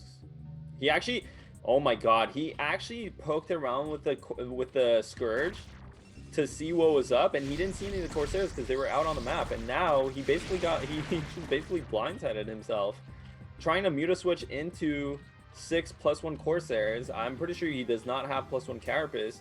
And again, this is like a repeat of his game against NbA. Oh my Jiren gosh. just does not make enough drones in his early build. Yeah, and these Mutalisks pop out at the worst time. They just get eaten up by these Sares. They don't die, but they are already at half health. Yeah. 1 Sare falls, maybe 2 Sares fall, but Tech is in an amazing position now. Well, yeah. I mean, Tech is just astronomically ahead, I feel like. He has the 4 gate. Now he's going to go up to 6 gate. Started Templars. Has 1-1 done. I mean, it just doesn't get any better. I'm surprised that he is going for that Archon. I feel like that's definitely overly defensive. I mean, that Archon is only good against Mutalisks. It's the only reason you would get it. But he already has more than enough to Corsairs, especially... Though that being said, I guess if you're Tech, you're thinking, well, this Donk just made 6 Mutas into my Corsairs, so probably his only play is to continue making Mutalisks and maybe make Scourge to try and like contest air. But Jiren recognizes that was a huge misplay, and he's just making more Hydras. So, you know, it doesn't really matter, I guess, this Archon, but it was an interesting decision nonetheless. I think Tech is far enough ahead in this current position that it's really quite irrelevant whether or not he has a couple more Storms. Well, the one misstep for now is Tech's robotics is a little bit slow relative to the lurker timing.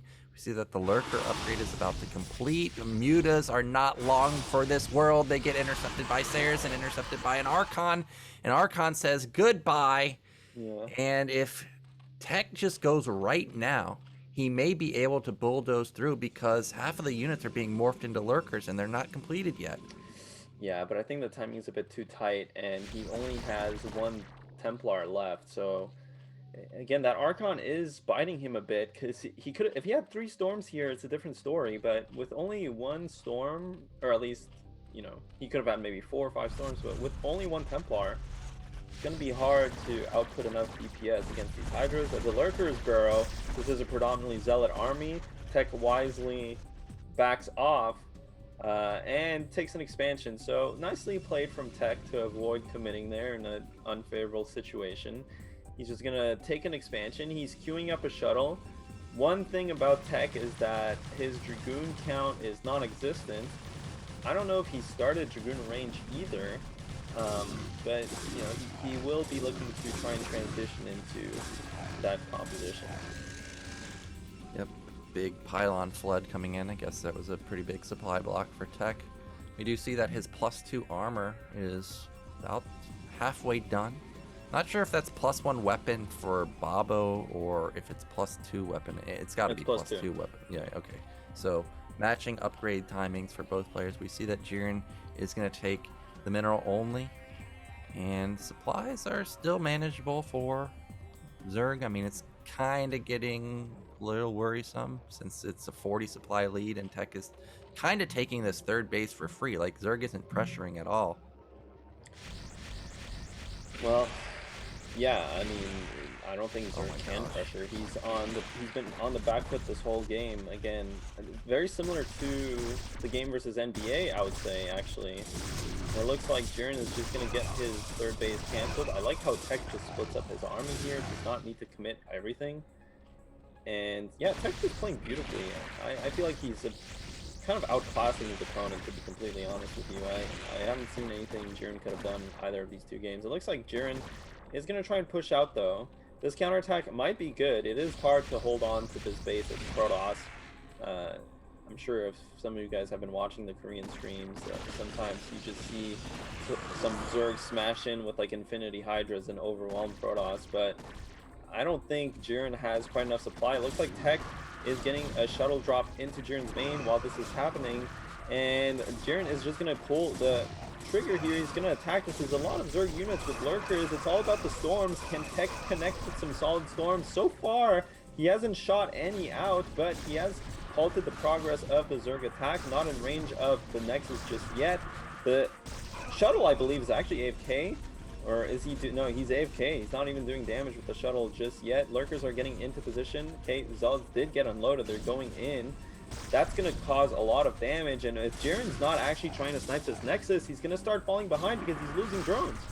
Yeah, and this is such a hard angle to attack in as a Zerg. Like, if you come from the top, it's a small choke. If you come from the right side, I mean, it's not even the biggest area to come in. So he's got to be very careful. And this Zealot drop has forced an entire drone pull. I actually thought he was going to focus down the Spire, but instead he is just going to disrupt the mining. And look at supplies now. It's a 55 lead for Tech. 27 drones. I mean, Zerg is just crippled in terms of econ. He's just buying for this 4 Zealot drop, man. These Zealots are trading in Hydras as well and buying Tech time to just clear up some of these lurkers. Every lurker he kills is huge. Yeah, and the storms are fantastic. It's almost just completely isolated lurkers left over. There's nothing to buffer if Zealots and Dragoons decide to just walk up that ramp. Hydras are trying to come and save the day, but they're just getting knocked down by these goons. It's 68 to 150 supply. Yeah, the supply's not looking good at all for Zerg, and I mean, 3 base against 3 base now. I don't think that's good for Zerg either. I'm not quite sure how Jiren can come back from this. I think Jiren has to just accept that he's not going to bust his 3rd Nexus down. He has to start playing for a 4th base of his own, and maybe start playing for Hive and maybe the Filer Mound, but he needs to just play super defensively That being said, though, Tech with this massive supply lead is for sure has bust timings here. So it's all about whether or not Tech can find those angles. Looks like he is getting ready to attack, though. Yeah, he is going in for the kill move momentarily. He's up 80 supply. He's still got all those Sares left over.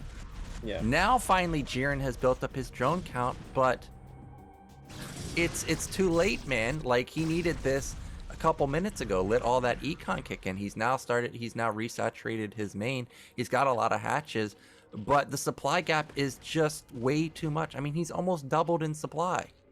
Yeah, I mean, it's a massive, massive supply lead. That being said, though, Zerg has a lot of defensive options, a lot of defensive ground here to work with. And, you know, lurkers on high ground can be incredibly oppressive, but, I mean, not only does Tech have a huge supply lead, he has decent upgrades. He's just going to pull the trigger and run in here. This is actually really good because most of the lurkers are targeting, like, lone dragoons, and that fat storm just killed so many Hydralisks. And Jiren's trying to reinforce this position with a couple more lurkers from his other defensive location, but it's just not going to be enough. The storms are on point. This Dragoon flood looks to be healthy, and it's just going to sit here and trade against the Hydras. Yeah, and he still has storms available, and there is a drop in the main. I don't think it got used, though, but GG coming out from Jiren, and that is it. Tech is going to move out of this group in second place. And he's got to be counting his blessings today because he was so close to just being eliminated by NbA earlier. Yeah, oh my god, that just, all of those games were so close against NbA. So Tech pulling it through there, really, really sick performance from him. NbA definitely gave him a run for his money. I must say, it would have been interesting to see how Medinho would have done in this group because I think he would have been in good contention to also get out of this group. But NbA, I think, as a last-minute replacement, just delivered some fantastic games. And overall, I mean, you know, Tech and Jiren also just playing magnificently. But Tech making it out second after Mihu. Yeah, and even though NbA got eliminated, you could tell that he is definitely Pro League worthy because he could have beat Jiren in the first game of the day. He could have eliminated Tech. He could have easily made it out of this group. Yeah, he could have made it out for sure. So I think NbA watches those games and thinks, okay, well, if I make a couple improvements, you know, maybe next season I'll make round of 24 or maybe potentially make it into the round of 16. But I am happy for Tech because if I remember what we saw in the profile picture, this is going to be the first time he moves into the round of 16. So congrats to him. Not going to be eliminated in the round of 24. And unfortunately, Jiren, who is very, very good and always in BSL, he's going to be eliminated in the first round. Yeah. And that's just what happens sometimes. Yeah, it is what happens, but overall I feel like Jiren kind of showed he was looking really weak against Protoss, and this was kind of a, I mean, there was Mihu and then there was two Protosses, so I think if he had a solid CVP, he could have made it out no matter what, but unfortunately today was not his day. And Tech just played beautifully, so, you know, I'm with you on the Tech type boat, Nyokin. I'm happy to see him through. Of course, Mihu, we saw him get out of the group first in very convincing fashion, though. Mihu is a super aggressive player. So generally those types of players either absolutely demolish their opponents or they fall flat. And today, I mean, Mihu just put on a masterclass of Terran aggression. Yeah, Mihu definitely crushed it, but there was opportunities for the opponents to win. You remember Jiren killed Mihu's command center. Like, he flat out killed it. However, Mass Muta, not really the move versus Mass Vessels, so a bit of a misstep there. But I think that's just going to wrap us up for the day, guys. Thank you so much for watching. We, of course, want to thank our supporters. Of course, Esports Fund is our main sponsor for the BSL. But then we also have guys in the chat supporting the BSL. At the $100 level, we've got Star Lover, Bombastic Colonel. $50 level, we've got Striker and Grail. $30 level, Tupacalypse. $20 level, Cuz, Christian Eddington, Martin Harsmar, LML, and Lingen Pump. And all you other Patreon supporters, thank you so much for supporting the BSL. And remember, $10 support or above means you get all the replays. So definitely think about supporting in that fashion. Yeah, I mean, there's still the shop you can use. There's still you can subscribe on the Twitch as well. So many ways of supporting the BSL guys, and you know, we've been going strong, man. Like, it's just season after season. Zero's an absolute god.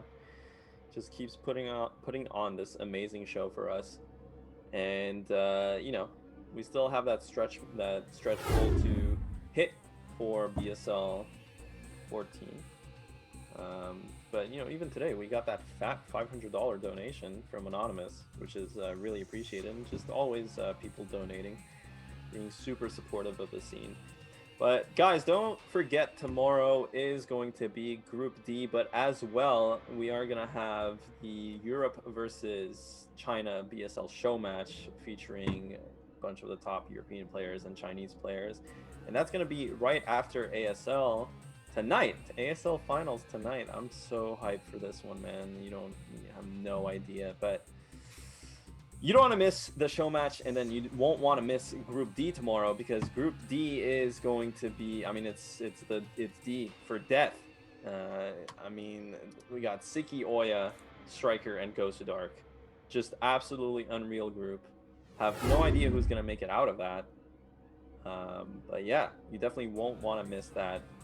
For the NA folks, kind reminder that we are going to change our time or whatever, so it is going to be an hour earlier, the broadcast, than usual. But for everyone else, 18:30 Central European time as always. Yeah, that's it for us, guys. I'm Guy, he's Nye, and we're out.